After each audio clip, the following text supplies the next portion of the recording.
some of us who recruited him into politics had a mission. And I will reveal that mission today.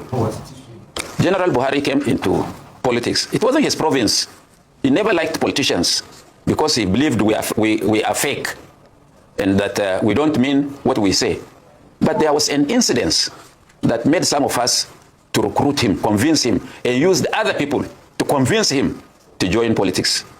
And even though we had our own agenda, because in 1999 and 2000, the OPC was on rampage in some parts of the country, especially Southwest, and have inconvenienced a lot of people from this part of the country. And to the extent that they mobilized over 500 vehicles to come and invade Ilorin with the sole aim of uprooting what they called fulani structures in Ilorin. And we felt that was too much. And Obasanjo was doing nothing. President Obasanjo was doing nothing. President Bola Tinubu, then governor of Lagos, was doing nothing. And some of us felt that those group of people were being encouraged by their leaders in position of authority. So how do we stop that? And I called a meeting in Kaduna at Alhaji Bashir Al-Hatu's house in a place called Unguan Kaji, directly opposite the house of General Ibrahim Badamasi Babangida. And some of those we invited included Alhaji Wadanas, Professor Yadudu, Bashir Al-Hatu himself, Alhaji Yahya Silahama, and a host of others, about 34 of us. And we sat down to reason, how do we save our people from this OPC menace?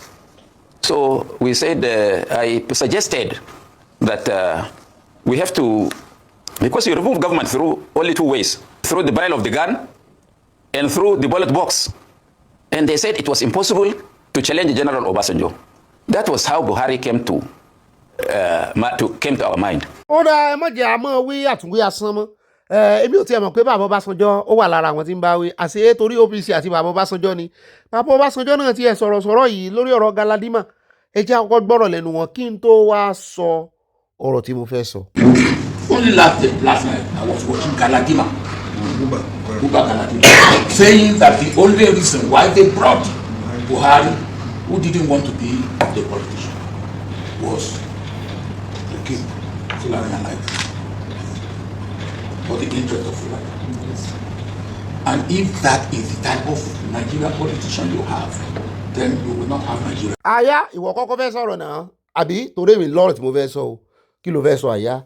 Aya ní ọ̀gá mi ọjọ́ ọ̀rọ̀ Ọbásanjọ́, bàbá Ọbásanjọ́ ò tí ì dé, pé ká lọ́jọ́ ọ̀rọ̀ wọn ti dé ni, nígbà tán náà gbọ́rú ọ̀rọ̀ tí Galadima sọ yìí, ṣé kò yẹ kán náà wá bí Sunday Igboho sì gbòmìnira? Àbí ìṣe ikú wọn ni Sunday Igboho ń kú lọ? Àbí ìṣe jà wọn ní ń jà lọ? Àbí ìṣe torí àwọn Fúlàní náà ni? Ṣé kò wá yẹ kí bàbá Ọbásanjọ́ ti mọ bí Sunday Igboho ṣe kúrò? Àmọ́ sì ń dúró pé wọ́n sì ń dúró lórí pé ó sọ̀rọ̀ sáwọn, ó sọ̀rọ̀ ọmọ àwọn sọ̀rọ̀ sí bàbá. Àyàsó ti sọ ohun tó fẹ́ sọ, jẹ́ kémi náà wá sọ tèmi. Ọ̀gá mi sẹ́yìn ò rí pé wọ́n lo Buhari láti wá fi tako Ọbásanjọ́ gẹ́gẹ́ bí wèrè la fi ń wo wèrè. Wọ́n fi ṣe ológun versus ológun. Kò dẹ̀ ní ragbá fún mítìn tó pè lọ́jọ́ yẹn, ọjọ́ tẹ́ pé mítìn yẹn kò ní yẹ yín Ọlọ́run ọba. Ẹ wo, ẹ jẹ́ ká mọ̀ tá à ń ṣe o, ẹ jẹ́ ká mọ̀ tá à ń ṣe o, gbé ẹyọ ọmọ Yorùbá. Tẹ́ ẹ̀ tí ìsọjí tẹ́ ẹ sùn, n ò fẹ́ sọ̀rọ̀ tó wà lẹ́nu mi sí yín ni. Tẹ́ ẹ̀ ń ṣe bí aláìmọ̀kan káàkiri, ẹ jẹ́ ká mọ̀ tá à ń ṣe o. Ká mọ̀ tá à ń ṣe wèrè gan gidi náà fi ń wo wèrè o. Irú eléyìí sì wà. Wọn kò ṣẹ̀kẹ̀ṣẹ̀kẹ̀ sí lọ́wọ́, ó sì ń sọ̀rọ̀ àlùmọ̀ǹjẹ̀rí kiri. Ó ń sọ àjẹ́ndà wọn. Ìran Yorùbá ojú òtí yín. Wọ́n lájẹ́ndà. Wọ́n wá àjẹ́ndà tí wọ́n wá gbélé yín lórí. Wọ́n fi dá ẹ̀yin dúró sójú kan. Ó rèé o, àwọn tẹ́ ẹ fẹ́ bá ṣe wọ́n Nàìjíríà, indivisible Nàìjíríà rèé o. Rẹ̀ atúnika mú wá ni o, a mọ̀ mú wọn wá àti lórí àtúmọ̀ tún lò. Ẹ jẹ́ ká mọ̀ tá à ń ṣe o, ẹ jẹ́ ká mọ̀ tá à ń ṣe gidigidi, ó ti tó sáàyẹn bẹ́ẹ̀ gbọ́ ẹ̀yin bàbá. Oh my God, wọ́n fẹ́ sọ tinú mi fún yín, a ní fọwọ́ òsì júwe ilé bàbá wa. Ṣùgbọ́n ẹ jẹ́ ká mọ̀ tá à ń ṣe, kì í sọ ọmọ àlè nìkan ló wà, bàbá àlè náà wà o, bàbá àlè, ọmọ tó bá jọmọ àlè tán bí lọ́mọ àlè, bó bá dàgbà bàbá àlè ni ó dì o. A sì mọye àwọn bàbá ọkọ tá a ní a wà yọ bàbá àlè kúrò nú wọn àwọn àgbà òfò wọ́n pọ̀ lọ́jà ń tirẹ̀rẹ̀ wọ́n mọ̀ fọ̀rọ̀ Yorùbá wọ́n mọ̀ gbé báyìí lọ́wọ́ wọ́n mọ̀ pàǹtẹ̀tì ẹ̀ ọ̀rọ̀ Yorùbá ẹ bá tiẹ̀ ń fọ̀rọ̀ míì ṣe politics Yorùbá lẹ́yìn kẹ́ ẹ mọ̀ fi ṣe politics ẹ rí ọ̀rọ̀ sọ lórí ọ̀rọ̀ Ọ̀gbẹ́ni látijọ́ yìí Sunday Igboho àìntàn gbé dìde yìí kì í ṣe kó wá ṣe ìjọba náà gbé dìde yẹn Buhari tó ti kú yìí o àṣírí ló ń tú yìí o ó fi ìyà jẹ bàbá Sunday ìyà ó jẹ lọ́rùn àti gbogbo ẹ̀yin ìran Yorùbá tẹ́ ń fi mọ̀nàfíkì sọ̀rọ̀ ìyà ó jẹ gbogbo yín torí mi ò mọ tó ń dá yín dúró láti gbẹ́sẹ̀ kúrò lórí ọ̀rọ̀ Sunday Igboho so bí o mọ bó ṣe le tó yẹn ládùúrú ìjẹ́ kí mo lè pè ná confession láì jẹ́ epo ọ̀bọ̀ confession rèé náà tí wọ́n rán Buhari wá ṣe nìyẹn agenda Sunday Igboho sì dìde wípé rárá ní Fúlàní ò ní gbalẹ̀ bàbá òun rèé o agenda Buhari rèé o bẹ́ẹ̀ bá pé nǹkan bẹ́ẹ̀ bá tí ì pé fídíò rí ń bí ẹjọ́ ẹpín tòní ó bí mi inú gan mo tún fọ́nrán ìwò mo ní ṣé a sì ti lo fọ́nrán ìṣá ó wù mí kí n pẹ́ lórí ẹ̀ ṣùgbọ́n ó wù ní ká jẹran pẹ́ lẹ́nu òun fọ́nà fún òjẹ́ ẹni tó sì gbé àjẹ́ńdà lé lọ́wọ́ tán ránṣẹ́ láabi ó ti bá tiẹ̀ lọ àtúnkútúkù gbogbo wọn lọ́nà ọ̀run ẹ̀yin tó kù àtẹ̀yin tẹ̀ ń gbàbọ̀dẹ̀ tẹ̀ ń wò wá ń ràn nítorí àtẹ̀yin tó ń ṣèkà àtẹ̀yin tó yẹ kó gbà yẹn lẹ̀ tó náà ń wòran ìkànnà méjèèjì ìkà of Africa ọlọ́run ó mú yín bó ṣe mú ìkà ẹ̀yin tẹ̀ ń gbàbọ̀dẹ̀ fún ká ọlọ́run ó mú yín bó ṣe mú ìkà tẹ̀ ń gbàbọ̀dẹ̀ fún àṣẹ́gun àwọn alálẹ̀ gbà bẹ́ẹ̀. Every time the North will say, hey, Nigeria is indefeasible. Okay, make Nigeria stable and peaceful. They refuse. If it is Christians that are doing this thing they are doing in the North, will he still say what he said? They would have been shouting Araba, Araba, Araba like they did the first time. The North should not think that we are fools. So every time they speak as if they want one Nigeria or they love Nigeria. If you love Nigeria, is it not Northerners that went outside there to bring terrorists into Nigeria? No, tell me. Was it mention one Christian? Even Nnamdi Kanu did not do that. Yeah, they are talking they want one Nigeria. You can see deceit. The Sultan knows exactly the cause of this insecurity.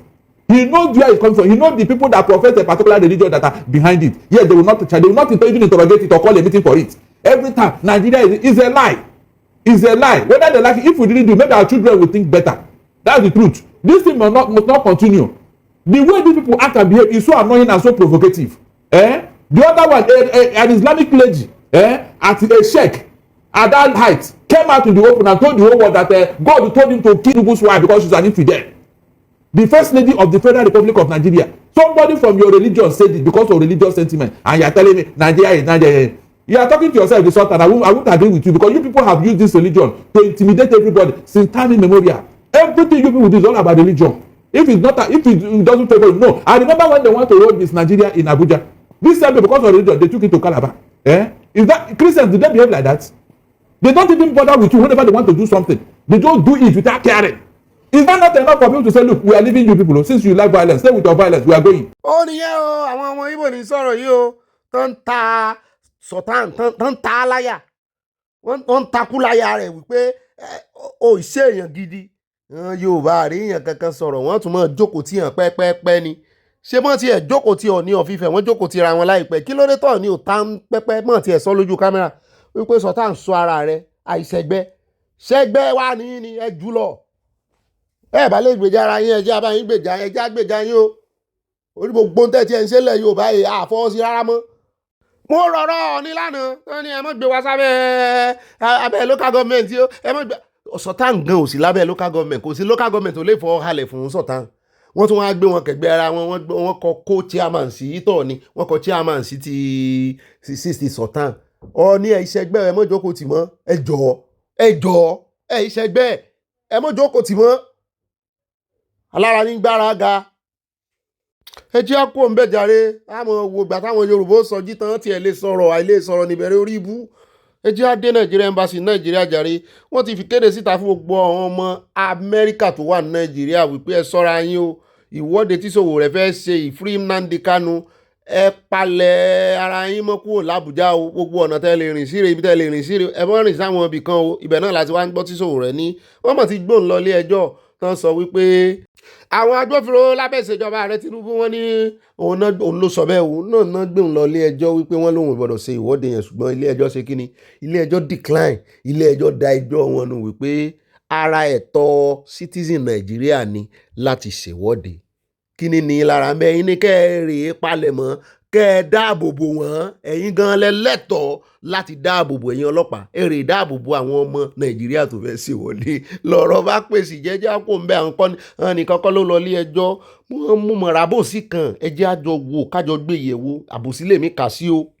òun náà lẹ̀ ń wò yìí o níbi tá a ti gbọ́ wọ́n ní ìjọba Nàìjíríà wọ́n náà gbèsè náà tàṣà lẹ́yìn mo ní kí ló tún ṣẹlẹ̀ ẹ rántí arákùnrin kan Nwaboyi tó jẹ́ lára àwọn sẹ́nẹ́tọ̀ tó ń ṣẹnu belebelebele tó ń gbáwájú tó ń gbẹ̀yìn tó ń gbèjà àpábí òun gbà ní ó ń jọ bí ẹni pé òun àtàpábí òun ọ̀jọ́ rẹ mọ́ àti pé ó ń jọ bí ẹni pé mo kàn ní feelings ni o pé ọ̀rọ̀ Natasha àtàpábí ó dà pé wọ́n ti bọ̀n parí ẹ̀ ní bòńkẹ́lẹ́ ṣùgbọ́n àmọ́ ohun tí ó ṣẹlẹ̀ àfi bá a ṣe gbọ́ o torí ẹ̀ mo ṣe pe ìròyìn eléyìí lábòsí o látọwọ́ ìjọba àfi bá a ṣe gbọ́ pé wọ́n ní ìjọba ti gbé Nwaboyi sẹ́nẹ́tọ̀ lọ ilé ẹjọ́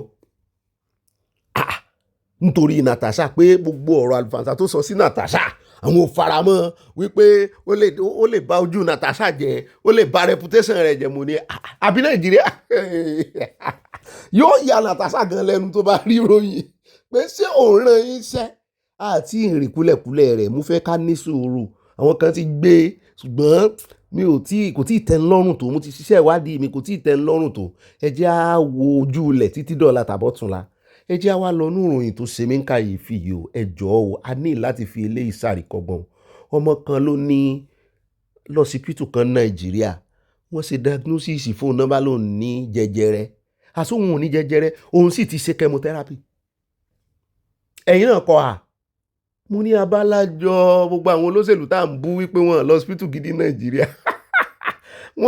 wọ́n ya ní dúró pé ta lẹ fẹ́ pa ń lọ ìlú òyìnbó nù òun náà lẹ́rí yẹn o onírun òun ṣe ń wù padà ní o wọ́n ti ṣe kẹ́mọ̀ fóun o láì ní jẹjẹrẹ ó ní èèyàn méjì ló kú nínú hall àbí wọ́n máa ń gbé wọn sí nínú ibi tán ti ń tọ́jú àwọn ó ní èèyàn méjì ló kú níwájú òun bẹ́ẹ̀ lóun òkú wọn bóyá ní àbọ̀n ní wọ́n kàn ń da kẹ́mọ̀ òbó wọn kàn fi gbowó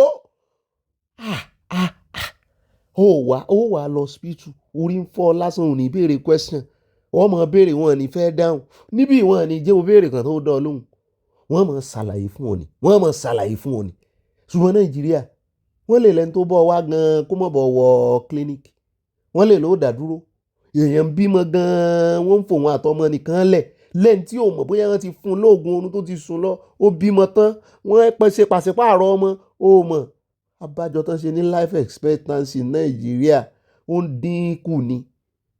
ó ń dínkù ni ẹni orí yọ ó dilé àwọn politician yẹn kàn máa ń yín mu sí àní àtà máa pariwo pé wọ́n sọ hospital gidi sí Nàìjíríà wọ́n ti mọ̀ pé kí ìsọ̀rọ̀ hospital nìkan ṣé ẹ rí orílẹ̀-èdè tán bá ti ní value fún ẹ̀mí kódà kán kó technology síbẹ̀ kán kó ohun ìmọ̀ ẹ̀rọ síbẹ̀ tó lè save ẹ̀mí àwọn èèyàn tó fẹ́ lò ó àfi tó bá yẹ pé àìnà fẹ́ máa fi ṣe lókù àwọn èèyàn tó fẹ́ lo ìmọ̀ ẹ̀rọ yẹn wọ́n máa lò láti fi waste life ni torí wrong diagnosis lásán iye èèyàn tó ti pa Nàìjíríà táwọn èèyàn ní testimony yẹn iye èèyàn tó ti pa ẹni tó yẹ kẹ́mi ẹ̀ gùn gan-an bó tiẹ̀ ṣe níwọ̀nba wọ́n pa láì tọ́jọ́ ṣerú olódò rẹ ni ó wà dó Nàìjíríà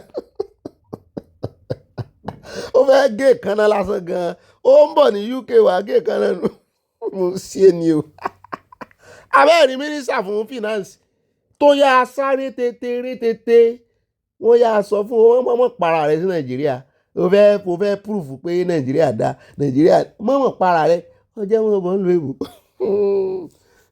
mi ò tí ì mọ̀ tí kinní yóò dà á lẹ́sìn inú sísítẹ́ẹ̀mù ẹ̀ torí kẹ́mù torí ìgbà ní ìsìn èmi ò mọ̀ tó lè dà á lẹ̀ mi ò mọ̀ Ọlọ́run ṣàánú ẹ̀ ó ti lóhun oṣù òun lọ lé ẹjọ́ mo ní kó sùn débẹ̀ kó lé adìyẹ dé kó bá wọn fa wàhálà wọ́n pọ̀ bẹ́ẹ̀ wọ́n á kọrin gidi wọ́n á kọ́lérin gidi aeroport hospital gidi ni wọ́n àwọn aláìmọ̀kànmọ̀kàn wọ́n ti ṣetán Nàìjíríà wà láìtàláì wọ́n ìṣetán ó lè jẹ́ kó ń bẹ́ o ẹjẹ́ adé ọ̀dọ̀ Akpabio àti baba Dan Ulasi ìkan lára àwọn chieftain ní PDP tó sọ kò bá kún gbé ọ̀rọ̀ sí ó ní disaster ní Akpabio ẹgbẹ̀lẹ́nu rẹ̀ ní ìsìn ṣùgbọ́n Akpabio náà sọ jágbájágbá ọ̀rọ̀ ìyẹn inú àkójọpọ̀ ọ̀rọ̀ lẹ́ẹ̀tì gbọ́ yẹn ó ní aṣọ tó ti fàya ní PDP ẹjẹ́ àkọ́kọ́ gbọ́ ti bàbá ìná ká tó gbọ́ t'Akpabio létà inú àkójọpọ̀ ọ̀rọ̀ yẹn. It's a disaster. For me, it's a disaster. What has he done? That singles him out as a good performer. What has he done? When I remember how, as minority leader in the House representing us, Akpabio, they started charging him for stealing. Then they called him to London. I didn't know who was that. Buhari, I didn't know. They went to London, came back, and moved over to the other party. That's how I started. Is that an honorable position? Want me to think of what do we be doing? They always rubber stamping whatever the government wants them to do. Have you seen anything extraordinary? Have you seen any serious debate in the National Assembly today in the interest of the common man? If you have, tell me. I'll be ready to apologize. But I haven't seen, every time you see them. Who was the one who said that anything the man brings, they will approve it? In this country, we have seen a former chairman of Nigerian Labour Congress, a former governor, a former this, who said that if you join APC, your sins will be forgiven. Be an armed robber, come to APC. That's what Oshomo they tell Nigerians, told us. And today he's a senator again in Federal Republic of Nigeria. And he said we have hope. There must be a democratic revolution. How it will come, I don't know, but it will come. Revolution lọ́tún revolution ló sí ọ̀tọ̀ ní ti Sowore bàbá yìí tún ti sọ bẹ́ẹ̀ báyìí o democratic náà pé tiwọn wọn náà cháàjì Akpabio fún ẹ̀sùn olè ní London mi kọ́ mo sọ bẹ́ẹ̀ gbọ́ lẹ́nu wọn o àṣírí gbọ́ àyọ̀ gbọ́ eléyìí lágbára o sáwọn ará bí wọn jámọ́ nǹkan kan lójú àwọn aráàlú òyìnbó àṣàṣírí wọn wà ń bẹ̀ wọ́n máa wò wọ́n báyìí ní pé sáwọn tó ń so lórí ilé yín lórí náà rè tẹ́ẹ̀sì gbára yín lẹ́ abálájọ tó fi ń pariwo lé wa lórí wípé ẹ̀yin youth wọ́n ń pa ẹ̀yin kiri àwọn kìrìsìtẹ́nì yín lè jáde síta ìgbà tí narration yẹn ó dé Nàìjíríà àwọn politician yẹn yìí mọ́ wa lọ́wọ́ ẹ wo nǹkan kí ẹsẹ̀ ràgónú ròyìn tòní o àṣírí rẹ́nù sáǹtú sí ni ẹ bá rí fídíò kan tó ṣe ibi tán ti ń kọ bí ó ṣe parọ́ àti rí fídíò yẹn àmúbọ̀ wá fún yín àti mọ́tò kan tó lòun ló ní Lamborghini àti rí gbogbo ẹ̀ wọ́n ti tú àṣírí rẹ̀ àti key of Bianco Texas tó náà múlẹ̀ lọ́wọ́ òun lè wọbẹ̀ anytime tó bá wò ó irọ́ ni wàláì tàláì súnmọ́bì láìla sí la wà. ó lè jẹ́ kó mẹ́jà wá sáré dé Kwara níbi tí àwọn ará Kwara Patigi náà ti ń ganu sí máìkì wípé ẹ wá bá wọn ti ọjà kára tó wà ń bẹ múlẹ̀ tí mọ̀. To the banditry, Fulani peoples, we want this Kara market that has been in Patigi should be taken away because we have been seeing different faces from Fulani people which we don't know them. We are afraid, even in the night, we find it difficult to come out. And secondly, my general hospital again. For Patigi, due to the banditry, kidnapping, all the doctors have run away. We have no any doctor in general hospital now. Our patients are dying. Our life is no more safe. Even our farms, we find it difficult to go.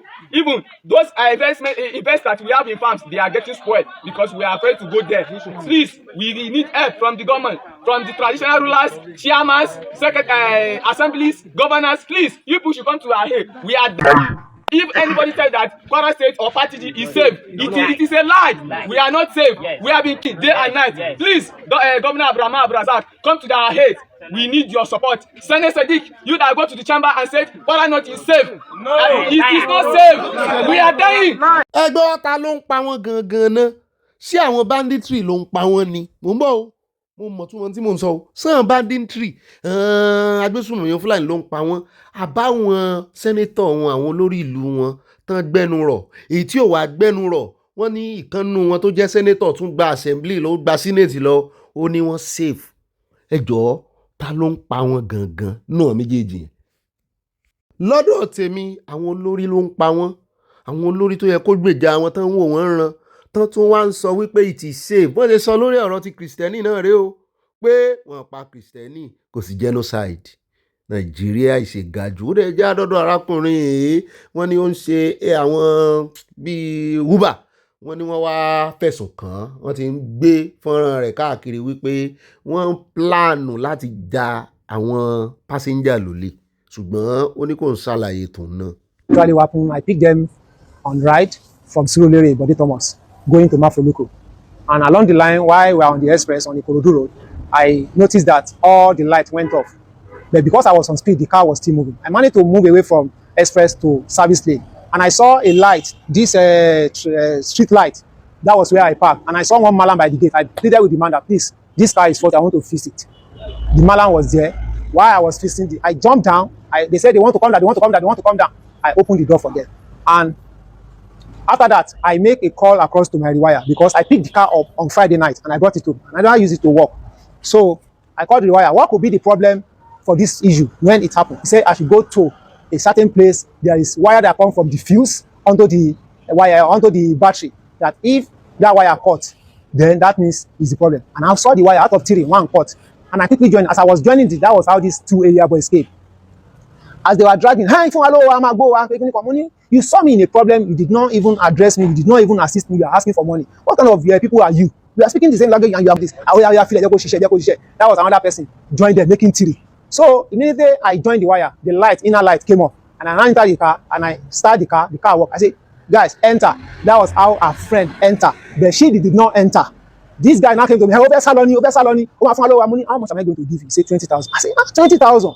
She had, and she said, bros, that 20,000 is too much now. Have mercy. That was how the guy left me. He turned to her, started the discussing and negotiating. Say, okay, I give 5,000. No. At the end of the day, she agreed to pay them 8,000. And I was talking to a friend, talking to her. Don't give them. That money is too much. Don't give them. Let me talk to them. I have change here. I have 1,000 here. This and that. He said, let me settle them. Let me settle them because they can do anything. And as I was talking, that guy, the other one stood with me, said, I can't fall jewelry, I can't fall glass, she transferred 8,000 to them, and they enter, and I dropped the other one at Oshodi, at our house at Mafoluku, and she transferred 4,000 to me. I said, thank you, God bless, and I left. I don't know how it could be, she be going around broadcasting my name that I rob her. Funny enough, in the noon on Monday of yesterday, InDrive called me that what transfer between me and my passenger. I didn't even recollect, they didn't even give detail, they just asked her, what happened? I said, my car broke down. Okay, this is what he had. Did you have any delay? Did you have any issue on your car? I said, yes, my car broke down and I fixed it and I dropped my passenger at their house. He said, thank you for the feedback. Not knowing that. Abẹ́ ìrọ̀rọ̀ yìí Ọlọ́run ló mọ̀ ní arákùnrin jáde, mò ń study ète rẹ̀, mò ń study body language ẹ̀, èmi rí wípé kò parọ́ o. Ṣùgbọ́n bó bá jẹ́ pò náà wá àtì ni. A ṣàdúpẹ́ lọ́wọ́ Ọlọ́run, àwọn tán fẹ̀sùn kàn pé ó rọ̀bù àwọn ní ìsìn nǹkan kan ò sẹ̀mí wọn. Ìyẹn gan lèmi bọ́ arákùnrin ìdúpẹ́ sí. Ó náà ṣáà ti blọ́ọ̀kì òun ọ̀jẹ̀ kóun róúnjẹ jẹ báyìí. InDrive ọ̀jẹ̀ kóun drive mọ́. Ẹ wá wo táwọn ọ̀rá ìsàtà ti ń sọ dálẹ̀. Èkó wọ́n ní ṣe bí ẹni pọ́n rí báyìí ìjọba Èkó. Ẹ wo táwọn ọ̀rá ìsàndálẹ̀, àwọn ọmọ tí ò níṣẹ́ lọ́wọ́ tán rìn gbèrègbèrè kiri, àwọn tọ́ọ̀gì. Ẹ lọ fitilẹ̀ Haúsá kankan mọ́ tán dá àwọn agbófinró lẹ̀ tán mú àwọn tọ́ọ̀gì kiri. Ọ̀rá ìsà ó ba iye nǹkan jẹ́ lẹ́kọ̀ọ́, àwọn investor yín mọ̀ ń pa ẹ̀. Ẹ mọ̀ rò pé wọ́n mọ̀ tí ń jẹ́ ọ̀rá ìsà, investor tó fẹ́ wá invest sẹ́kọ̀ọ́, wọ́n fi discourage wọn. Gbogbo ohun tó ń sọ èyìnbó ló kúkú sọ. Ṣùgbọ́n mo bọ́ yọ ọ́ páwọn ọmọ yẹn nǹkan kan ò ṣe wọn. Ẹ wá wo táwọn ọmọ yẹn náà ń rò kiri. Èmi ò ráwọn ọmọ yẹn bú o, torí pápá gbogbo negotiation tán náà ń bá àwọn ọ̀rá ìsà ṣe yẹn, wọ́n kàn sáfẹ́ fi bẹ́ẹ̀lì ara wọn kúrò ní position yẹn ni. Nígbà tán sì délé, wọ́n sì lọ wá narration, wọ́n believe pé ó ní ọwọ́ bọ̀bọ́ yẹn nú. Irú wọn náà sì pọ̀ lóòótọ́ tó mọ́ jọ ṣiṣẹ́ pọ̀. Nígbà tó ra ìsà ń ṣiṣẹ́ pọ̀ pẹ̀lú ọlọ́pàá, bóun náà ṣe ní ṣiṣẹ́ pọ̀ pẹ̀lú. So àwọn òwò adájọ́, ṣùgbọ́n èmi tí ẹ̀kọ́ kọ́bọ̀ yọ wípé nǹkan kan ò sẹ̀mí wọn, torí ká ní nǹkan sẹ̀mí wọn ni kò sẹ́ni tí ó fẹ́ gbọ́ gbogbo ìkálòlò tó ń kálòlò yìí o. Ó rẹ̀ já sáré dé ọ̀dọ̀ ilé náà láti káàdì gbogbo abala lérèfé ńlẹ̀ mọ́bìnrin ẹ jẹ́ wá sáré dé ọ̀dọ̀ Ọgbẹ́ni gómìnà Alex Oti ti Abia. Mo rò pé tí ń gbáradì fún ètò ìdìbò ló bá fohùn lẹ́wì pé gbogbo ẹnikẹ́ni èèyàn kéèyàn láti ẹni ìwé àtàbínú obìnrin ni tó bá gbìyànjú àti wá rígi ètò ìdìbò governorship tàbí ti alága àbílẹ̀ ní stéètì àwọn pé kó yá prepare wíìlì ẹ̀lẹ́ ò torí yóò fẹ̀mí rẹ̀ ṣòfò, yóò bọ́ lọ́n lálejò.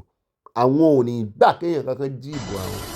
I've heard some people around him say, oh, they must take over the state, they will write results. The only advice I have for them is that if they truly want to write results, they should write something else before that time. You know what it is? Their will. Pàdé mi ọ̀rẹ́ mi jẹ́ sáré já rẹ̀, tá bá ń pariwo pa ayé asán wo, yàrá kínní ni ọmọ tó wà bẹ́ẹ̀ ti lọ sùn, yàrá kejì rè èyí tó wà bẹ́ẹ̀ yẹn ti travel out, yàrá kẹta rè ọmọ tó wà bẹ́ẹ̀ yẹn ti wà bọ́dì, ó ti rí yàrá kẹrin rè àti pani ó ti rí yàrá karùn-ún rè kò séèyàn bẹ́ẹ̀ mọ́ yàrá kẹfà rè 6 bedroom flat ti waste kí la fẹ́ fi ṣe asán láyé ìdẹ́ ká fi jẹun ká gbádùn ara wa máa kọ́lé a máa ṣe gbẹ a máa tánra wa àwọn ọmọ tàtórí ẹ̀kọ́ gbogbo wọn ti lọ school ilé ṣe èmi àti àwọn mi nìkan ìyàwó mi ilé ti sùn èmi àti ẹnìkan ló kún lè bá àjọ ṣe àtúwà padà sí boyfriend and girlfriend gbogbo àwọn ọmọ gbogbo ilé ta kọ́ aláǹkójọ ó ti rí yàrá kìíní rè wo 1 wo. ẹ gbọ́ kí lẹ lérò ẹ̀yin tèmi ṣé ká fi gbogbo owó jẹun tán ni ká má kọ́lé àbí ká kọ́ níwọ̀nba ká mọ̀ sí àṣejù yàrá kan ẹsẹ̀ mẹ́fà láyé kò lè gba yàrá kan gan ẹsẹ̀ mẹ́fà péré òun nílé ayé yìí ẹ mọ̀ ṣe dẹ́ẹ́dẹ́ o ẹ kọ́lé 20 kọ́lé 30 rèé fi tàwọn tó ti kọ̀ ṣáájú ṣàwòkọ́ṣe o.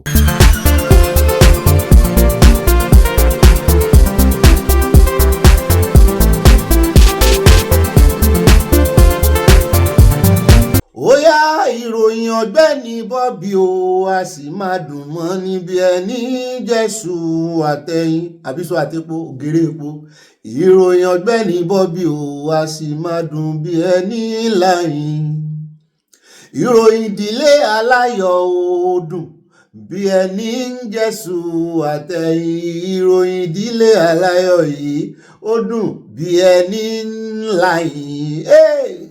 Wọ́n ní bọ́mọdé bá ròyìn àṣàkàrà nù òwe àtijọ́ ní lọ́dọ̀ tiwa.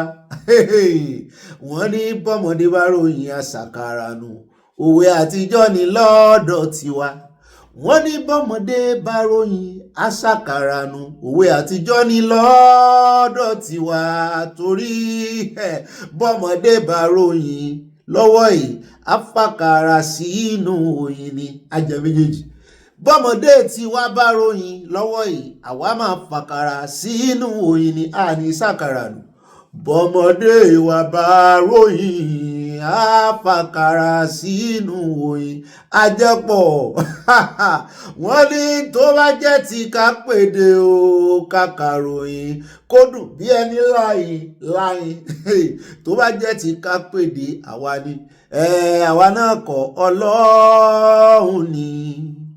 Tó bá jẹ́ ti kàkàròyìn o kó má sì dull moment pẹ̀lú àwọn àwàdà fẹ́rẹ́ jogi tó bá jẹ́ ti kàkàròyìn kó dùn mọ́ ni àwa lọ́lọ́run fún o. Wọ́n ní ìròyìn àgbọ́ fi kọ́ ṣe àtàwọn ìmọ̀ràn àwọn olólùfẹ́ wa tó ń fúnni lóye. Ìròyìn àgbọ́ fi kọ́ ṣe àti àwọn ìmọ̀ràn gbáǹkọ́gbì tó dùn nínú comment section o. Ọlọ́run ṣe wá lóore àwa ò ní yà láìmoore torí Ọlọ́run ṣe wá lóore àwa ò ní yà láìmoore. Ọlọ́run lójú ó dùn bẹ́ẹ̀ Ọlọ́run lójú ó rí bẹ́ẹ̀ wọ́n ń pè wá láláwàdà mi ò mọ̀ ìgbà tí mò ń sáwàdà táwọn èèyàn rẹ́rìn sí ó kàn mọ́ wá náà ní máa fẹ́ wá Ọlọ́run ló pákéèjì gbogbo ẹ̀ tó fi dùn mọ̀ràn tó lárinrin kì í ṣe mímọ̀ ṣe wa o kì í sì ṣe fọ́ọ̀tì wa Ọlọ́run lójú orí bẹ́ẹ̀. Mo kí í káàbọ̀ sínú ìròyìn tó ní ìpàdé ọlọ́mọlé ọlọ́mọ ìlú ọlọ́mọ orílẹ̀-èdè ibà ròyìn náà ni ẹ ti mísì mi ibà rìn gírígìní èmi náà ní bá sáná wọlé ibà gbé wọn débẹ̀ ibà gbà ń kọgbì ibà alálàyé yín náà rèé mo tún ti kó ń tẹ́ ẹ̀mọ́ jẹ́dé àti gárí ìṣe ìfipó sí fiyọ̀ sí fantasi ẹyin àtepo àti iṣu owó ẹ̀ náà láàjọ jẹpọ̀ iyọ̀ ọjà ó dùn dáadáa bẹ́ẹ̀ náà ni ẹ lè pè mí ní ibà confam ẹ̀kọ́ tó sẹ́ndé mi náà ni mò ń jẹ́ ibà lọ tààràtààrà tọ̀rọ̀ bá ti di ọ̀rọ̀ òtítọ́ àtòdodo sàn báyìí láàrin ajé ní mu ní pẹ̀kọ̀rọ̀pẹ̀kọ̀rọ̀ ṣùgbọ́n tó bá ti rẹ́ tí ò rìn sàn bíi ti rẹ́nu ọmọkiri níwájú rẹ àbí tó rọ ìtàn kan látó ní do as I do wo ìwọ náà mọ́ rìn sàn wájú wọn o dalé símọ́nà tán mọ́ rìn sàn níwájú irú wọn o ìwọ náà pẹ̀kọ̀rọ̀ pẹ̀lú wọn ṣé irú rẹ́nu ọmọkiri èèyàn ó rè sóòtọ́ fún kò possible ká ní orílẹ̀-èdè tó ní òfin ni pẹ̀lú tí rẹnu ọmọ kìí yẹn ó yẹ kan ti gbé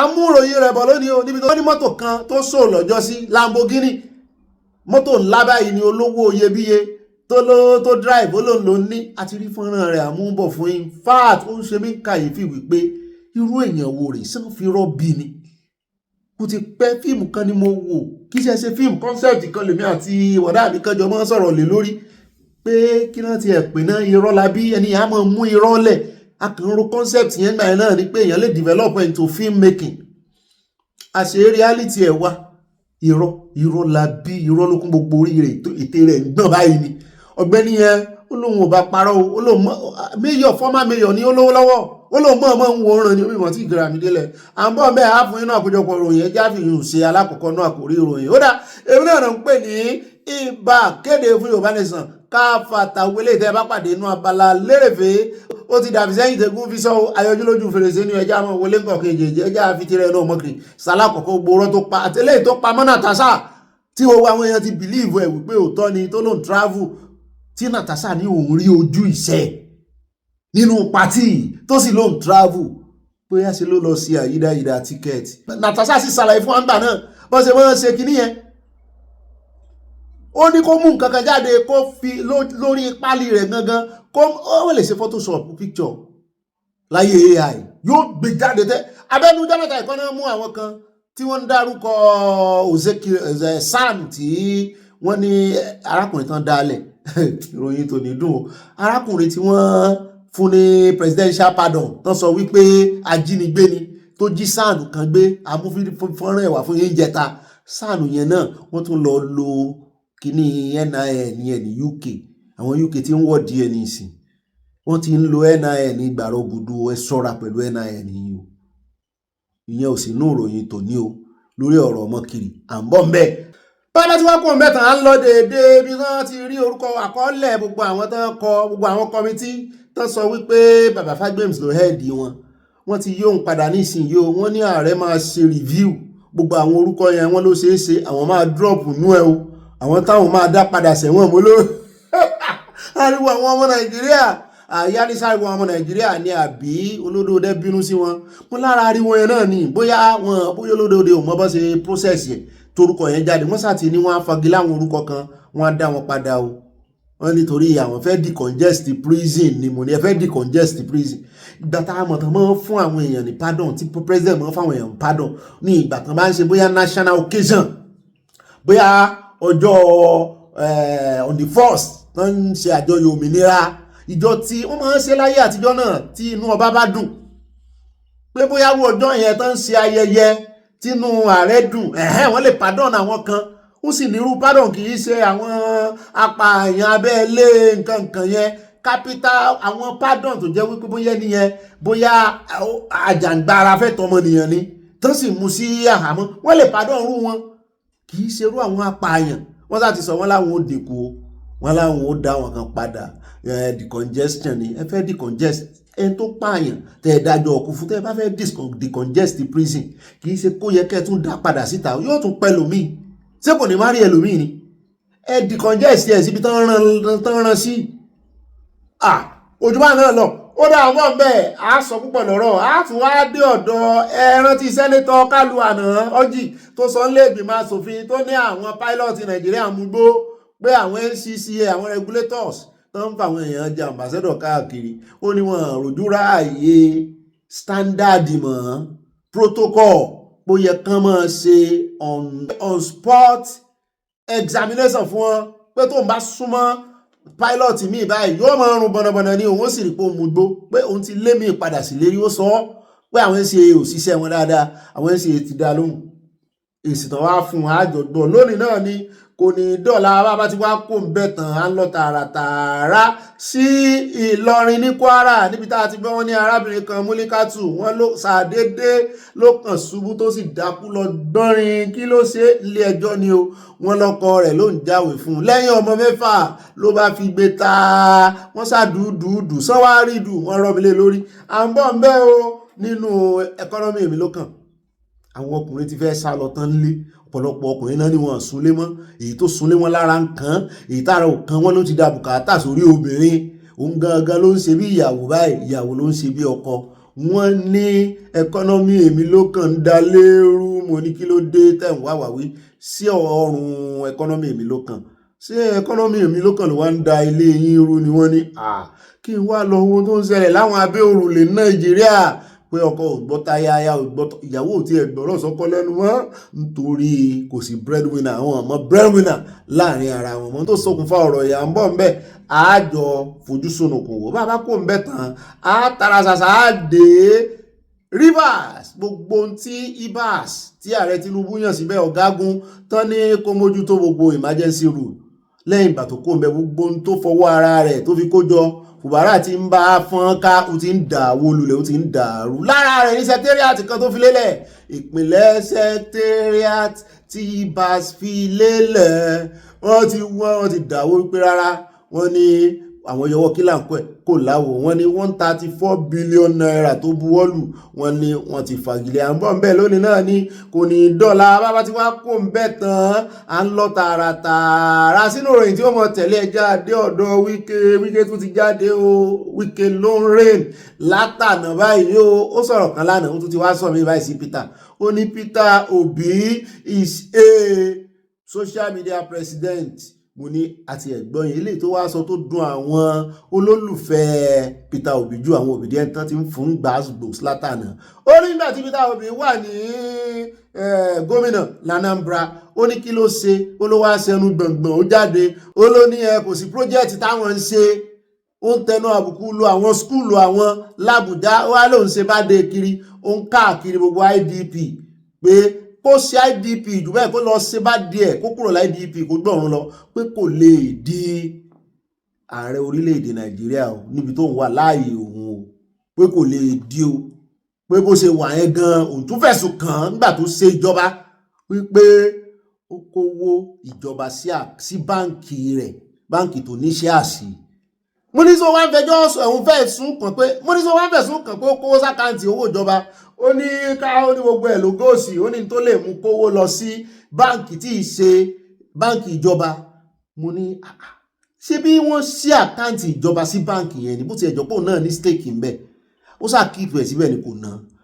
tó náà sọ ní epo kíìpù ẹ̀ ó sọ oríṣiríṣi ọ̀rọ̀ ṣùgbọ́n àwọn tí movement náà obedient movement wọ́n ti ń fún gbàgbós eléyìí ló fa mokomoro ló fà ríyànjiyàn lórí ẹ̀rọ ayélujára látàná o á dé bẹ́ẹ̀ á mú fọ́nrán rẹ̀ wá fún yín ìdáhùn tán náà fún àmúbọ̀ lónìí náà ni kò ní dọ́là á wà dákàndé ọ̀dọ̀ new INEC chairman kó má dàbí ẹni pé àta sí wọn náà ti wá sọ̀rọ̀ lásìgbà tán ti fi wọ́n joyè báyìí o wọ́n náà fẹ́ wọn gbẹ́dìyẹ o wọn ìfẹ́ èèyàn joyè àwòdì kó mọ̀ lè gbẹ́dìyẹ wọ́n ní adìyẹ táwọn àkọ́kọ́ gbé táwọn kọ́kọ́ máa fi ṣe testing microphone wọn ìṣòlè o à ń pòwe ni o wọ́n ní lẹ́nugun náà ti bẹ̀rẹ̀ wọ́n fẹ́ bẹ̀rẹ̀ ìbò lẹ́nugun bẹ́ẹ̀ náà ni gómìnà Enugu ti sọ wípé ẹni tó bá fẹ́ kú nìkan ló máa wá rí igi ìbò lẹ́nugun bẹ́ẹ̀ náà ni bàbá yìí náà fohùn lẹ́wẹ̀ pé wọ́n ní ìgbà tàwọn wọ́n ní omi tuntun ti rú ẹja tuntun ti wọ̀ wọ́n nígbà tàwọn tí àwọn bá organize ìbò tí ìbò bá parí wọ́n lẹ́ni tó lose fúnra rẹ̀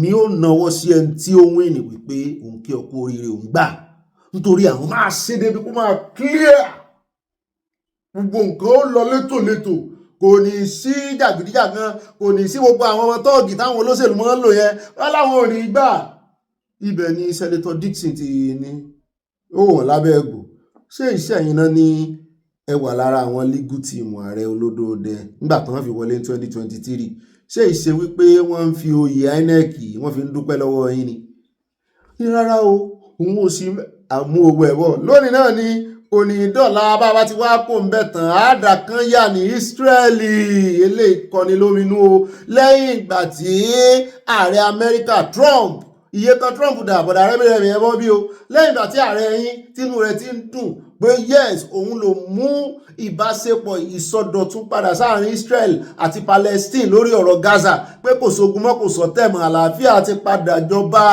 àfi bí àwọn àmáàṣì wọ́n ṣe kó àwọn bíi méje kan jáde náà bá kọjú ìbọn sí àrò kan ṣe eré ni bóyá ogun tí ó ṣe parí bóyá yóò ní wọ́n fẹ́ mọ́ fi ṣeré káàkiri àrò pé tọ́ìgàn ni kì í ṣe tọ́ìgàn wọ́n sì pa àwọn méjèèje lójú àwọn èèyàn inú àwọn èèyàn sì ń dùn wọ́n sì ń hó lẹ́yìn bá tún ní wàhálà míì tún ti so tọ́sẹ̀ tọwọ́ bọ̀wé àlàáfíà kí ló wá fà á àwọn wo náà pa sáwọn ará Ísírẹ́lì ni sáwọn ọmọ Ísírẹ́lì ni kí ló ṣẹlẹ̀ gangan à ń bọ̀ ń bẹ́ o ẹ bá ń pe Ṣèkí Gùmí àwọn iye kan rẹ̀ tí fi ń fún Nàìjíríà ládùúgbàṣì rẹ̀ kí Nàìjíríà náà tí fi ń fún ìjọba Nàìjíríà l'advice pé kí Nàìjíríà náà kan wá peace pẹ̀lú àwọn agbésùnmọ̀mí bí ẹ sì mọ̀ pé àwọn Hamas yẹn náà agbésùnmọ̀mí ni wọ́n bẹ́ẹ̀ ni terrorist group ni wọ́n ṣùgbọ́n náà ni ò ní sọ̀rọ̀ pé kán ṣùgbọ́n tí wọ́n international tí wọ́n ó dá ń bọ̀ bẹ́ẹ̀ lónìí náà ni kò ní dọ́là àwọn àsáré dé ọ̀dọ̀ gómìnà wọn ní Nasarawa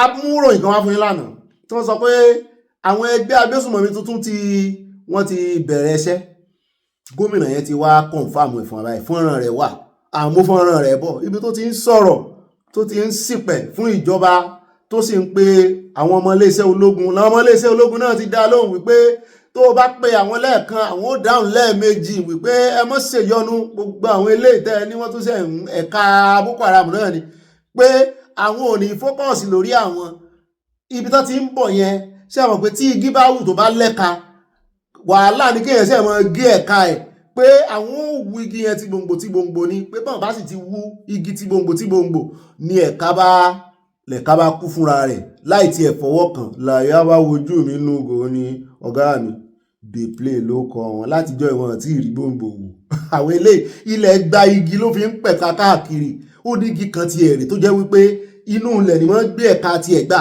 kì í gbé gba òkè tí kì í ṣe bí ọwọ́ ẹlẹ́ka inú ilẹ̀ ni wọ́n gbé ẹ̀ka ti ẹ̀gbà yóò tún lọ kàkà tí ó fi di ẹ̀ka lára igi tó dúró òun ẹ̀ka rẹ̀ ó gba inú ilẹ̀ bí rúùtù yóò tún lọ dígi míì ni ó ṣe é ṣe kó jẹ́rú ẹ̀ka yẹn làwọn wòlúwòlú terrorist oríṣiríṣi kan Nàìjíríà wá gba ògbólé ògbọ́lẹ̀ ó gba àwọn báńdíìtì ó gbàgbé súnmọ̀mí ẹ wo ẹ ń bá fojú ànáwó wòkú ẹ bọ́rọ̀ bọ́ lásán ẹ má fojú tẹ́fí wo Nàìjíríà tẹ́lẹ̀ tẹ́ rò pé this is your country nǹkan ti bàjẹ́ kọjá àlà à ń bọ̀ ń bẹ́ o àmú fọ́nrán rẹ̀ wá á sì mú táwọn ọ̀gá ológun tó sọ̀rọ̀ wá wípé ẹ má wọ̀rí ẹ má jẹ́ kí nǹkan kan dẹ́rù bà yín wípé àwọn wà lẹ́yìn dey play láyà pé wọ́n àní eré jù báyìí lọ nínú gbogbo abala ti àkórí ìròyìn ní pápápá ẹ jẹ́ àmọ́ wọnú abala tí ọmọ tẹ̀lé abala sáná wọlé ó yẹ ẹ ṣe cheese ẹ ṣe musin ẹ ṣe olóòṣà ẹ ṣe gbéborùn àwọn ó ṣe gbé fìlà àwọn ìmọ̀ wò lórí fóònù ẹ mọ̀ tẹ yóò ojú screen gangan ni ó ti gbé kìíní yẹn ẹ lè pause yẹ ojú screen náà ẹ lè ti lè pause yẹ ẹ lè tẹ̀síwájú díẹ̀ forward ẹ lè rewind tẹ́ ẹ̀ bá rí ti chapter ṣe torí bàbá wa kan wà lórí ìkànnì More Adéyẹmọ ó ń dàbí ẹni wípé wọ́n ń gbèjà àwọn ti Nàìjíríà mi ò sì tí ìrànwọ́ ti Nàìjíríà kankan sọ fún wa pé à ń dá wọn lágara bàbá wa fọlọ́nsọ́ta nímọ̀lá Nàìjíríà náà wà wọ́n pọ̀ àti ìrìnwọ̀n ṣùgbọ́n dá bẹ́ẹ̀ ẹ mọ̀ kí gbogbo ẹ̀ lè dùn mọ̀ràn náà ní àfẹ́ kí ẹ mọ̀ bẹ̀rù dátà àmọ́ iye tí dátà jẹ́ Nàìjíríà ní ìsìn wọ́n ní wọ́n ti ẹ̀ mọ́ fà lọ bíi. pẹ́ lọ́wọ́ mọ̀mọ́ More Adéyẹmọ mọ̀mọ́ wa ní àbí bàbá wọ́n sì ti correct mi so many times ní ìgbọ́ owó nìkan ni mọ̀mọ́ rántí ó dẹnu abala ti sáná wọlé ètò ní alákọ̀ọ́kọ́ ń bẹ̀ ẹ jẹ́ àlọ́ tààràtààrà sí Kano níbi tí former ex-governor tó sì tún ti fìgbà kan jẹ́ former chairman fún gbogbo ẹgbẹ́ APC tí wọ́n yọ ń pò láìpẹ́ Ganduje níbi tá a ti gbọ́ wípé àní state governor wọn ní òun fẹ́ bá fa wàhálà òun fẹ́ bá fa sùúrùtù wọ́n ní on the 13 báyìí kí ló ní oní wọ́n kówó jẹnu wọ́n lùyàn jìbìtì àyà ní kìí ṣe pé wọ́n kówó jẹ wọ́n lùyàn jìbìtì ta ló lù jìbìtì ṣé èèyàn ni àbí gọ́ọ̀mẹ̀ntì wọ́n ní on October 13 2025 ìjọba ìpínlẹ̀ Kano officially báyìí kì í sọ̀rọ̀ ẹnu náà fi ń sọ tẹ́lẹ̀ wọ́n ní officially wọ́n ti file a lawsuit against former governor wọ́n ti rí wípé gbogbo àbùradà tó lè dáàbò bò wọ́n ti rí pé ó ti mẹ́ẹ̀ pẹ̀lú ẹgbẹ́ APC wọ́n rí wípé ó ti fall out pẹ̀lú ìjọba APC wọ́n rí wípé kò ní alátìlẹ́yìn mọ́ pé yes àwọn wà fìyà jẹ ọba yìí wọ́n ti gbé lọ ilé ẹjọ́ wọ́n fẹjọ́ rẹ̀ sùn EFCC o wọ́n fẹjọ́ rẹ̀ sùn ICPC o fúnra wọn náà gbé lọ ilé ẹjọ́ the government of Kano against a former governor ìbá ti ẹ̀dá bóyélé ní ó jà lákọ̀ọ́kọ́ ká ní the first thing táwọn ìjọba tó bá gorí oyè báyìí ní ìjọba ìpínlẹ̀ tàbí ní federal gan even tó fi mọ́ local government ká ní àárín oṣù mẹ́fà tán dórí oyè báyìí the first thing tán gbọ́dọ̀ ṣe káná fi sínú òfin bẹ́ẹ̀ ni wípé tán probe ẹni tó ṣe kúrò lórí oyè ẹ rí wípé wọn ní mọ̀ ṣàṣejù bàbá àṣetẹ́ wọ́n ní ọ̀fíṣíálì wọ́n ti gbé lọ ilé ẹjọ́ báyìí wọ́n sì sọ wọ́n ní Abdullahi Umar Ganduje àti ọmọ rẹ̀ méjì Umar Abdullahi Umar àti Mohammed Abdullahi Umar náà ọmọ méjèèjì ń jẹ́ ẹ fi rú alójú pọ̀ ó kún ọgbọ́n ọmọ ní Umaru ó dá àti àwọn associate ẹ̀mí tọ́jọ́ gbàbọ̀dé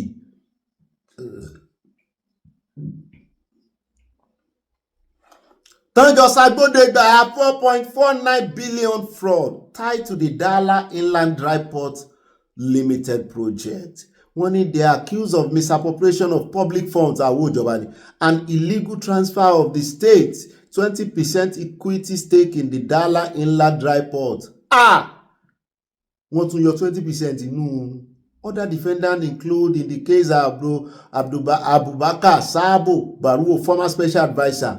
Ẹ wo inú tó dáa gan rèé gbogbo àwọn tó bá jọ ṣe ìjọba yẹn torí ẹ̀ lọ́pọ̀lọpọ̀ wọn fi máa ń sá kíjokíjo wípé ẹni tó bá máa gba ìjọba tán bá fi ìjọba lẹ̀ kó jẹ́ èèyàn àwọn torí ẹ̀ ló ṣe ń dùn Wike gbogbo tí Fubara ń ṣe fún un yóò dùn mọ́ mi ò tọ́wọ́ bàbá tí ìkan ṣe pé lásán kó jẹ́ ọjọ́ ẹ̀san kó tiẹ̀ bẹ̀rẹ̀ láti rú Kánò yìí ṣé bóun ló fi agbádá kó dọ́là lọ́jọ́ sí kó kí ìdájọ́ bẹ̀rẹ̀ ní pẹrẹwu Nàìjíríà lórí àwọn aráabí ìkà ni wọ́n ẹ jẹ́ a kó ń bẹ́ o ẹ jẹ́ wá lọ tààràtààrà sí ọ̀dọ̀ àwọn ọ̀gá custom níbi tó ti ń gbèsè alẹ́ tí pé kan nu àwọn ọ́fíìsà àwọn ọmọ kù mo ní ṣé òun ṣe àwọn onífàyàwọ́ ló pa àbáwọn bandit wọ́n ní rárá wọ́n lòun ló para rẹ̀ mo ní kí ló dé sósìrìn ní sátidẹ́ǹtì ni wọ́n ló kó olóṣó 3 lọ sí ilé ìtura ó sì lo oògùn lékólékó wọ́n ní sẹ́yìn sí àwọn ọmọ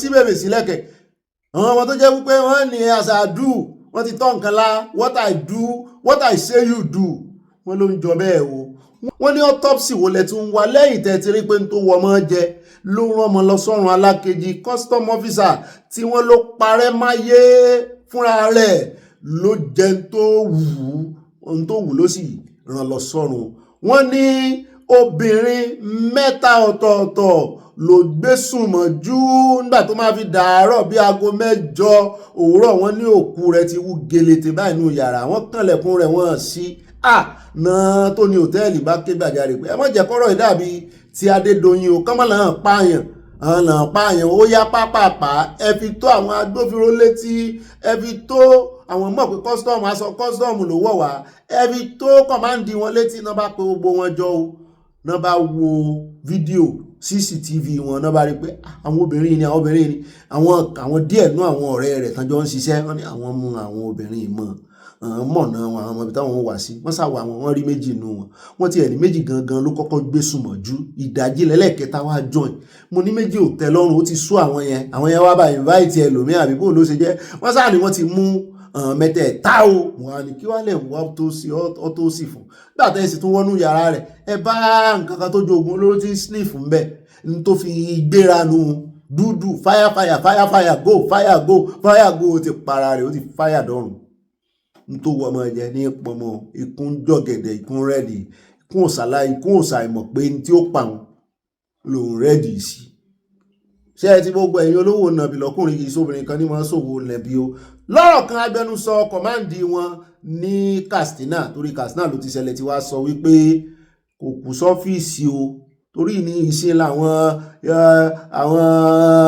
fámìlì rẹ̀ ó mọ̀ ní ìṣọ́ráǹsì kìnnìkan kò kù sẹ́nu iṣẹ́ o oore ikú sóòtẹ́ẹ̀lì ni o personal life ti ẹ̀ ni kí lẹ lè sọ sí wọn láwọn ò lè sọ nǹkan kan sí ní tó ṣẹlẹ̀ náà lẹ ti gbọ́ lẹ́nu àwọn kìnnìún náà bá ní ó dáa wọ́n ti lọ sin o pápápá wọn àfẹ́ kókó ẹ̀pẹ́ ńlẹ̀ ṣùgbọ́n bó ní kí ojú wo ni kíyàwó ẹ̀ fi máa wò ńlé pé obìnrin 3 kí ni kí ló fẹ́ jẹ tó jẹ ńlé ẹ wá wáyé ṣùgbọ́n ẹ̀yin obìnrin náà tẹ́ máa fi dùn ọkùnrin àṣejù lélẹ̀ ní òròpọ̀ fi dùn àṣejù ni ó ti di nǹkan mìíràn fún ẹ tí a kú ń bẹ́ ò ṣe ká kí i pé ọ̀run rẹ̀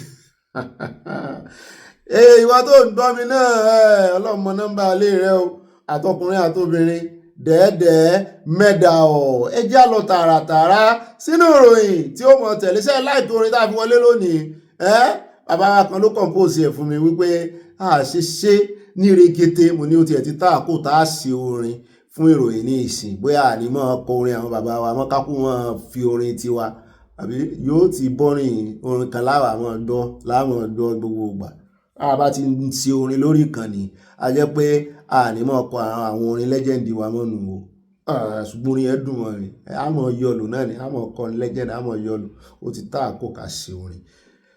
Ọlọ́run ṣe wá lóore Ọlọ́run ló ṣe wá lóore làwa ṣe ń dúpẹ́ oore àní yabara mòore jẹ torí amòore Ọlọ́run ẹni bá mòore Ọlọ́run o kò bú kẹ̀kẹ́ ijó sí ilẹ̀ ó yá ó dá o.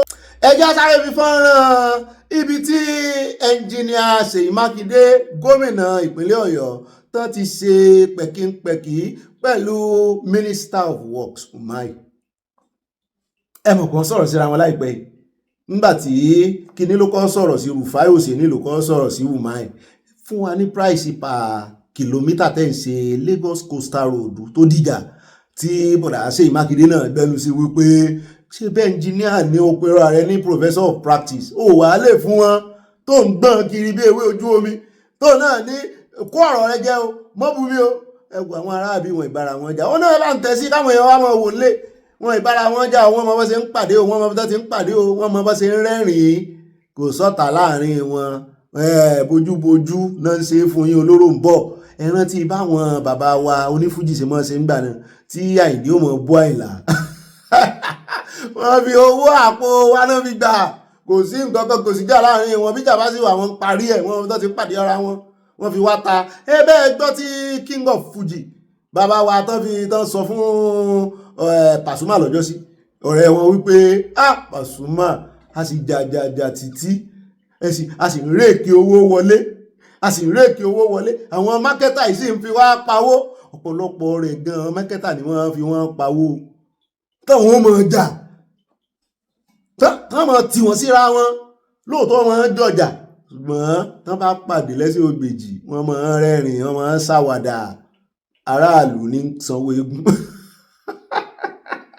wọ́n ti pàdé ara wọn ẹ̀rí bó ṣe ń rẹ́rìn ó dẹ̀ jẹ́ àpò ńbẹ́ ọ̀rọ̀ tá a sọ lánàá ni bàbá mi kan ní ṣé mo tún lè tún ọ̀rọ̀ yẹn sọ mo ló pọ̀ lánàá bó ṣe wá lánàá yẹn ẹ mọ̀jà tún sọ mọ́ ìta sọ lánàá náà kọ́lọ́n bá fi bùkún sí lórí àwọn ọba wa àwọn èèyàn tí ìmọ̀túnmọ̀ ọ̀rọ̀ tí Ọọ̀ni tán sọ wípé tán bẹ̀bẹ̀ pé kán má fi àwọn sábẹ́ local government mo tún ròyìn yẹn gbọ́ mo ní ṣé bó ṣe rí rè mo máa ń gbọ́rọ̀ yìí Ọ̀gbẹ́ni Bobby bí ẹni wípé mi ò mọ Ọ̀gbẹ́ni Bobby rí ni mo máa ń jókòó tì báyìí wọ́n wà mọ́kàn mi kúrò nù pé mo mèèyàn kankan rí ń bẹ̀ mí náà wà máa gbọ́ torí èmi náà fẹ́ scrutinize Ọ̀gbẹ́ni Bobby àwọn tó sì ń scrutinize wa pọ̀ nbí ṣùgbọ́n Ọlọ́run jẹ́ ká kó gòjá.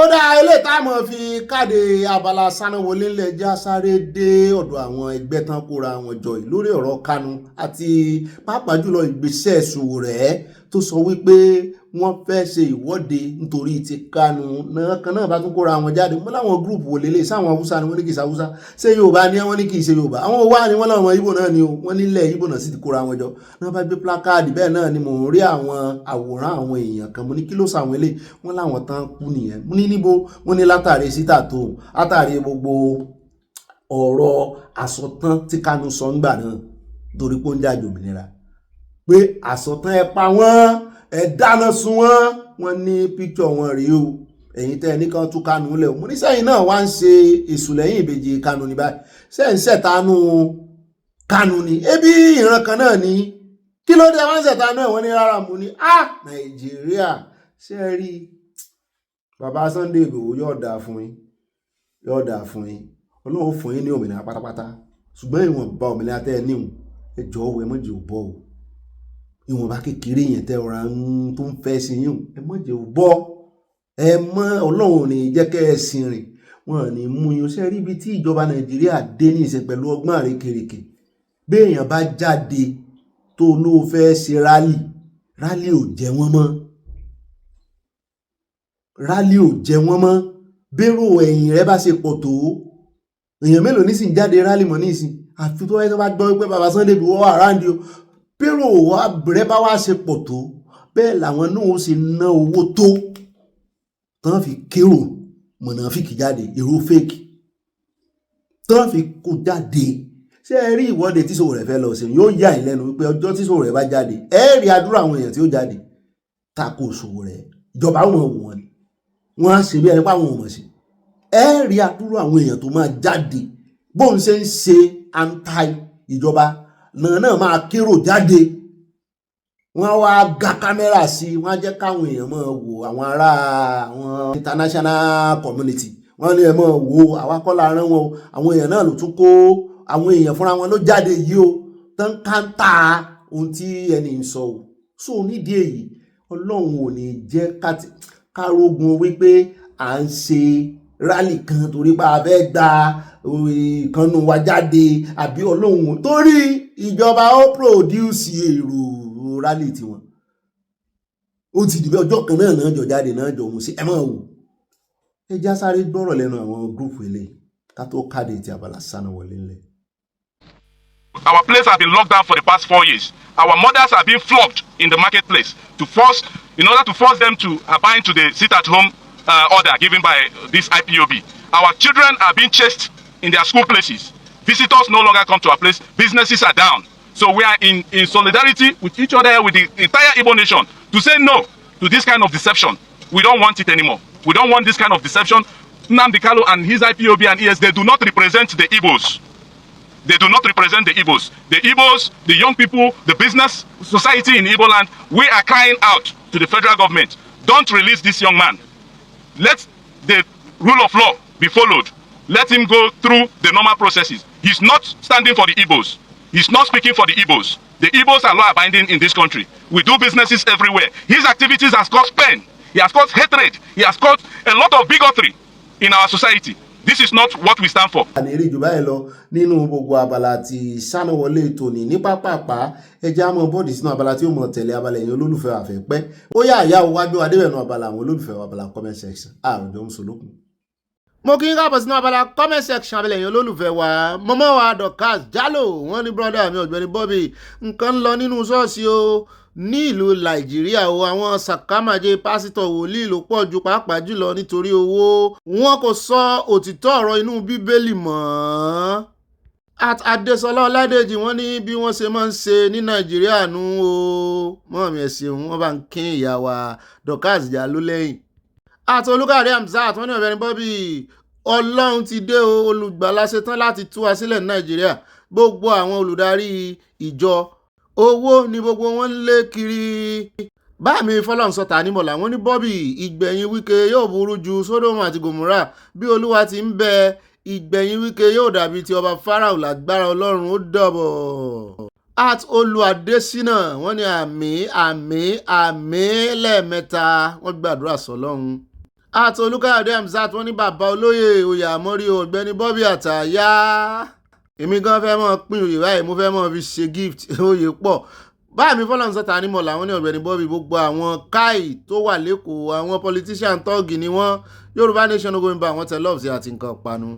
mọ́ọ̀mí Fúnmilọ́lá Bello wọ́n ní Ọ̀gbẹ́ni Bobby ibà kéde fún Oòduà Kavata. I salute you in billion for the great job you're doing. ẹ̀kẹ́ àyà love you we love you too wọ́n tẹ lọ́ọ̀sì àwọn bú sẹ́rìn ayọ̀ yín ò ní dìbànújẹ́ lórí wa. mọ́ọ̀mí Hannah Adébóyè wọ́n ní Ọ̀gbẹ́ni Bobby mi tòótọ́ my darlington ẹ pín iṣẹ́ orílẹ̀-èdè Yorùbá o mo rí adé mo rí love mo rí nǹkan panu àti flower ẹ̀ṣẹ̀ mọ́ọ̀mí yóò dáa fún yín o. mọ́ọ̀mí Dọlápọ̀ Akins wọ́n ní ibà do what he likes and love doing it. báwo ni ojú ọjọ́ lọ́dọ̀ yín o mọ́ọ̀mí ojú ọjọ́ ṣerégede o Olúwa túbọ̀ máa fún wa ṣe o ìbà kọ́dá ìbà ṣẹ̀dá ìbà fún Olódùmarè tí ó dá gbogbo ayé. Happy birthday to Mama Rainbow, many years to celebrate mama. Ilẹ̀kẹ̀ yìí mà tún gbáyé o with your good voice. Ire o my brother Dolly from Dallas, Texas. Peace. Mọ́ọ̀mí Dorcas Jalo wọ́n ní cheese bọ́ mo sin olóòṣà ẹwẹ́yẹ o àfi pákápáká. Samuel Olúwaṣẹ́gun wọ́n ní Oòduà nation going back together we move. At Abolanle Ogundola, wọ́n ní Ọ̀gbẹ́ni Bobby Anaya, you're doing a good job. I give glory to the Lord Almighty for his grace upon you. He will continue to strengthen you. Kudos to you, Anaya. Love from Mama Dola, Muri Keki. Mẹ́ta ni wine náà, strawberry náà, wọ́n fi love kan lè. Yọ̀ọ̀dà fún mọ̀mọ́ mi ẹ̀ ṣeun o. Ọlọ́run ló ní great ibẹ̀ ẹ fáwa ń job bẹ́ẹ̀ náà ni mọ́ mi títí láì Bánjí wọ́n ní ọkọ wa olóyè lódò ọba ìlẹ̀kẹ̀ ọrùn yìí fún wọn tán ẹ má fẹ́ ìyàwó ìyá Rainbow lé wa o ṣùgbọ́n happy birthday to our dear ma. Àtìkànjọ abẹ́ǹkó wọ́n ní èyí tó kan Ọ̀jájá nìyẹn àbí wọn fẹ́ kán kó àwọn sábẹ́ local government ṣé èèyàn náà ò kàn wọ́n ni. Wọ́n ní wọn yóò sọ Reno yìí ní òkúta pani ẹ mọ̀ wò yóò tó dé ìkórìtà yẹn. Àtìmọ̀túnráyọ̀ Àríkẹ́ wọ́n ní òbí ẹ káàárọ̀ o wọ́n mi mo kí yín dáadáa. At Grace Adégbóyèga wọ́n ní ẹkú ètò Ọ̀gbẹ́ni Bobby bàbá olóyè wọ́n smile ẹ ṣeun o wọ́n fẹ̀yìn náà joyè. Gbogbo wa lájòyè lórí ìkànnì at Fikayo Victor wọ́n ní Ọ̀gbẹ́ni Bobby the only ibà wíkóńkó lórí òtítọ́. We know that Nigeria is indivisible, but the Yoruba race wants freedom. Yoruba nation not going back. All the arms of the government are doing content creators. Parties defect. Buhala and Reno have no truth out of their mouth. Yoruba, Ileya, wọ́n tẹ lọ́ọ̀sì àti nǹkan panu. So ẹ̀yin náà máa ń wo ète Buhala bó ṣe máa ń gbọ̀n. Ṣé ẹran méjèèjì hùn? Wọ́n bá lo lie detector.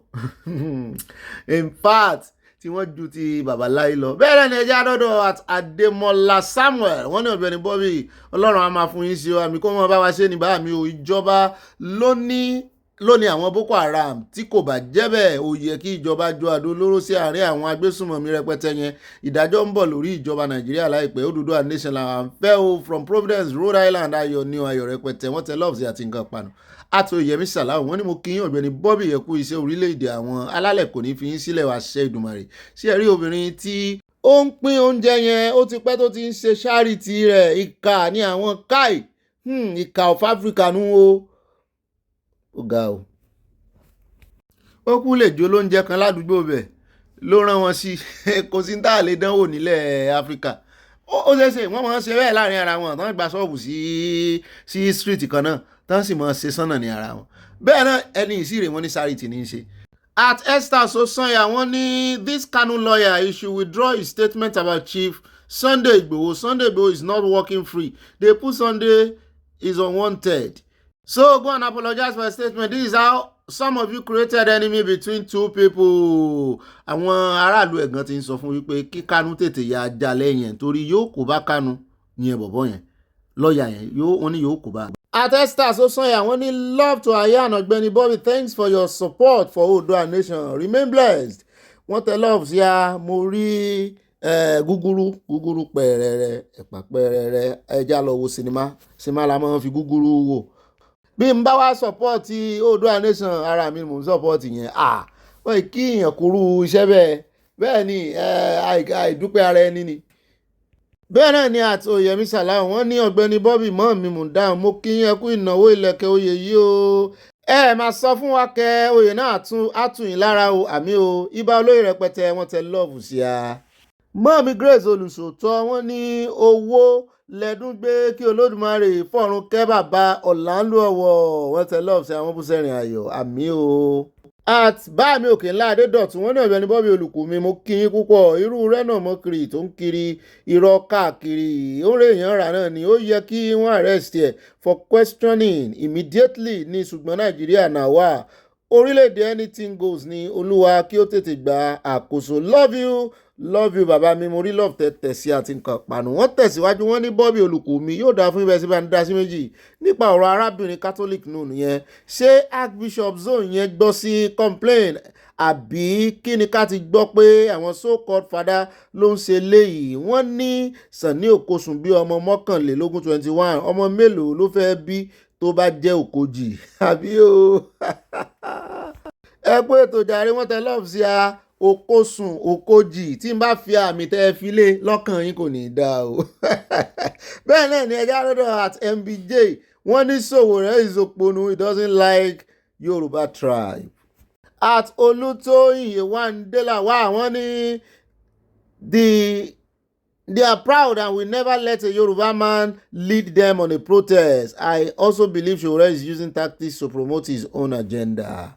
At Adesola Oladeji, wọ́n ní Fulani agenda. At Ọlá Adéwálé, wọ́n ní ká panupọ̀ lé ẹlẹ́yọ̀rọ̀ lọ́nà ká tó wá fàbọ̀lẹ́dìyẹ o. Ẹ̀yin ọmọ Nàìjíríà pàápàá ní lọ́wọ́ nítorí owó láti ọwọ́ àwọn olóṣèlú ẹ tara yín lọ́pọ̀. Ẹ gbára yín lé àwọn ọ̀fọ́n olóṣèlú lọ́wọ́ àti gbà padà yóò kúkú lé o, ṣùgbọ́n ṣá yóò ṣeé ṣe yóò kàn pẹ́ ni.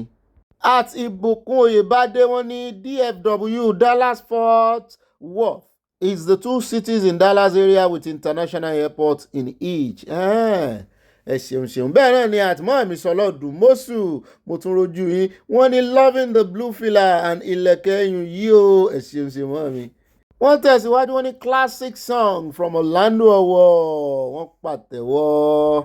Àtẹ́wọ́ gidi ni o, kì í ṣe àwọn alátẹ́wọ́ sọnù bíi tàwọn tí wọ́n ń pa fólóṣèlú o àti under my boot àti gbogbo àwọn tí wọ́n ń pa fún èmi ló kàn. Ẹjá wá dé ọ̀dọ̀ mọ́ọ̀mí Olúfúnkẹ́ Fájimolú, wọ́n ní Bobby Olúwa ó ṣe tí bàbá Ṣóyínká fún Sàtánù Sókótó ní èsì ọ̀rọ̀ rẹ̀ pé Nàìjíríà kò lè pín. Bàbá Ṣóyínká tiẹ̀ ti sọ tipẹ́ kó tó wá mọ̀ sọ tiẹ̀. Oòduà ti múra tán láti lọ sí ilẹ̀ abínibí wa. Odùduwà ni wá, Emir Sókótó sọ ti gbọ́ àbí ò dáhùn. Tí àwa bá lọ tán kí ìwọ àtàwọn ẹmẹ̀wà rẹ dúró sí Nàìjíríà yín kẹwọn ní is indivisible. Thank God one of our fathers has spoken on our behalf. Oòduà nation no going back. At Clement Ọládẹ̀jọ, wọ́n ní Ọ̀gbẹ́ni Bobby and Ambassador Aya, àwa ti mọ̀ pé irọ́ ń parọ́ fún irọ́ ni o. What is Reno Omokri's work in America since he left Goodluck Jonathan? Ìmọ̀ ń gbin kíní kan báyìí káàkiri gbogbo etílé. Wọ́n tẹ lọ́ọ̀bù sí àti nǹkan panu. Ọyọ́ tó fi igi ápù hàn wá lẹ́yìn ilé rẹ̀ gan. Mo ní ṣé bí igi ápù tí ẹ ṣe rí kékeré rè, ápù orí ẹ̀ sì tó báyìí. Bó yóò fi okùn so ápù mọ́ àpọ̀bọ́ yẹn, wọ́n ròyìn ẹ̀. Mọ́ọ̀mí Olúfúnkẹ́ Fájimolú, wọ́n ní obì nígbà tí òun sọ irọ́ tí ọmọkiri ń pa dídìrín tó ń gbọ́n orí bí lẹ́gbẹ̀lẹ́gbẹ̀ tí Tinubu mú wá tó ní ọ̀rẹ́ òun ni kíláàsì kan náà làwọn wá. Àbẹ́ẹ̀rí mo mọ̀ràn tí ìyún náà kí irọ́ rẹ̀ tó dé. Kí Ọlọ́run gba àṣẹ padà sẹ́nu àwọn ọba ilẹ̀ Oòduà kí wọ́n má fi wọ́n sábẹ́ kánsẹ́lọ̀ àbùkù ńlá. Mọ́ọ̀mí Alhaja Modina Solomon, wọ́n ní why comparing Igboho to Nnamdi Kanu? Igboho has his own issue, it is not the same now. Ẹ bá ń sọ fún wọn o.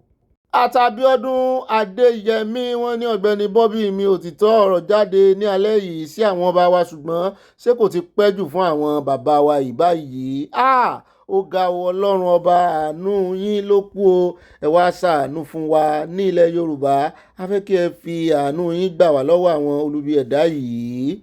Ẹ má bínú pé mi ò tilẹ̀ kí yín kí n tó máa sọ̀rọ̀. Ẹ̀ka àlẹ́ Ọ̀gbẹ́ni Bobby mi, Yorùbá nation no going back. Yọ yẹ yín bà mí, kò ní yẹ ẹ lẹ̀. At Ìṣọ́adé, wọ́n ní CAN, ìyẹn ẹgbẹ́ àwọn Kìrìsìtẹ́nì, wọ́n ní wọ́n ní sọ̀rọ̀, gbogbo wọn ti jẹ lọ́wọ́ politicians, wọ́n ti jẹ́ dodo wọn lè so dodo. Àyà máa wòye káyà máa wò ń tiẹ̀. Mo rọ́gẹ̀rẹ̀ tẹ́ fi ránṣẹ́ àtìfẹ́. Bẹ́ẹ̀ náà ni àtìmáàmì, wọ́n ní ibà àyà pé ibà fi pàkà. Attack on baba ńlá Bankole Okeode ní Kwara in Kwara was deliberate and calculated. Brazilian investors had finished plans to establish a $2.5 billion investment. Please turn over. Ẹ jẹ́ àkàdílẹ̀ o. Àwọn ọ̀jẹ̀lú ní Òkè Ọya tó fẹ́ dojú ìjọba ìdélẹ̀ ni wọ́n gbé àwọn afẹ̀míṣòfò yìí dìde láti pa ìgbésẹ̀ irun. Investors had since cancelled the proposal due to insecurity. Kí Ọlọ́run yà wá yá àwọn Sàtánì Òkè Ọya wọn yá. Okay, wọ́n ti ń propose investment àwọn Brazilians sí gbogbo area yẹn. Ọ̀dà ṣé torí ogun ń ja àwọn ò rí investors, so wọ́n fẹ́ fi ṣe kàkà kékú mọ́ jẹ́ ṣìṣe, àwọn ò fi ṣàwádànù. Ọ̀rọ̀ yín ti yé mi o. Àwọn Yorùbá sì ń sùn lọ́wọ́ wọn tí ìjí o. Àtọmọ́táyọ̀ Akínúsì, wọ́n ní Obi Reno mọ̀ pé ìjọba Nàìjíríà ò lè ṣe nǹkan kan fún òun lórí ex-mayor Amẹ́ríkà tó pákéjì fún Nàìjíríà. In fact, mo kàn rántí ọ̀rọ̀ rẹ̀ ní gbogbo ìgbà tó ń ṣẹnu bébébébébé sí Natasha. a sì rọ́ ló kójọ a sì ń sọ nígbà náà wọ́n kan ní rọ́ wọ́n ló kọ̀rẹ́ẹ̀tì at Alhaja Modinatu Solomon wọ́n ní àyà ìpẹ̀lẹ́ o ó dojú ẹ̀ báyìí o ó dé o ojú ẹ̀ gangan lóde ọ̀gangan ojú ẹ̀ lóde o. At More Adeyemo wọ́n ní Ọ̀gbẹ́ni Bobby, that skipping system is not skipping anything according to your advice. For me personally, I have no problem. I just consider our people in Nigeria who also love your show because your show is fine and educative. Wọ́n tẹ love sí àti nǹkan panu. Skipping yẹn ò ṣiṣẹ́ lọ́dọ̀ tí yín yóò ṣiṣẹ́ kò lè mọ́ ṣiṣẹ́. Tẹ́ ẹ̀ bá rí skip pẹ̀lú chapter ẹ skip ẹ̀ pẹ̀lú kíní orí screen lẹ ti máa skip ẹ̀. Ẹ̀yin tẹ́ bá ń wò lórí TV ẹ lè skip ẹ̀ lórí remote. Bẹ́ẹ̀ tó bá jórí fóònù ni ó easy gan-an. Ó easy láti skip gan-an ni in fact ẹ lè ra mọ́ skip ẹ̀ díẹ̀díẹ̀ forward. Ẹ ṣeun yọ yẹ yín kò ní yẹ ẹ lẹ̀ mo rí pé ẹ káràmọ̀ sí àwọn ti Nàìjíríà. Bẹ́ẹ̀ náà ni àtàlí Bákàrè wọ́n ní Ọ̀gbẹ́ni Bobby akú iṣẹ́ o kí ló bá dé o èló ni Reno san fún òyìnbó láti pààrọ̀. What will Papi Trump do to him for damaging US image? What will the Nigerian government do to him for lying on its nation? I think the two of them should be punished. In fact ṣé Amẹ́ríkà ló bèèsì sí n ò rò pé ó lè padà lọ bẹ̀ mọ́ torí nǹkan máa fojú ẹ̀ rí torí ó mọ̀ọ́mọ̀ fẹ́ wá damage Amẹ́ríkà ni ló ṣe package rán ẹ̀.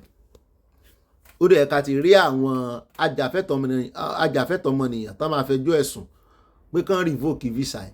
Bẹ́ẹ̀ náà ni at Dorcas Olúwatúnmiṣe mọ́ mi ní ẹ̀rù ń bà mí tí àwọn ọba wa bá gbára kúrò lọ́wọ́ olóṣèlú. Àwọn ọba Abẹ́olúwo ọba orílẹ̀ Ifọ̀ etc kò ní máa fipá gba ilẹ̀ dúkìá ará ìlú Olúwo àtìlẹ̀ di adigunjalè Lamborghini àti ìpànìyàn Oòduà nation going back from Providence Rhode Island. Sẹ́ẹ̀rí ìrànṣì ni mọ́ mi níta gbára bá dọ́wọ́ wọ́n á sì wà wò. Ṣé ká kúkú mójú kò ń bẹ̀ káwọn olóṣèlú mọ́ fi wọ́n wọlé lọ. Ó dáa ẹ já lọ tààràtàrà sí ọ̀dọ̀ at Jerotas1 wọ́n ní even tailors and our so-called fashion designers are charging in dollars. Ṣé lóòótọ́ àwọn tailor náà ti ń charge dollar? Àwọn ẹlẹ́rọ ata náà ó bẹ̀rẹ̀ báyìí. Something needs to be done. It is very sad. Nàìjíríà ló fà ìgbàgbàkúgbà. Ẹ já lọ tààràtàrà sọ́dọ̀ Victoria Fáṣemọ́ wọ́n ní ó mà ṣe o Emefiele padà jẹ́ ìkan lára àwọn tó kọ́lé fún Fúlàní. At Kẹ́hìndé wọ́n ní bí ẹ̀ka alẹ́ o Ọ̀gbẹ́ni Bobby mi ìtumọ̀ DFW nìyí o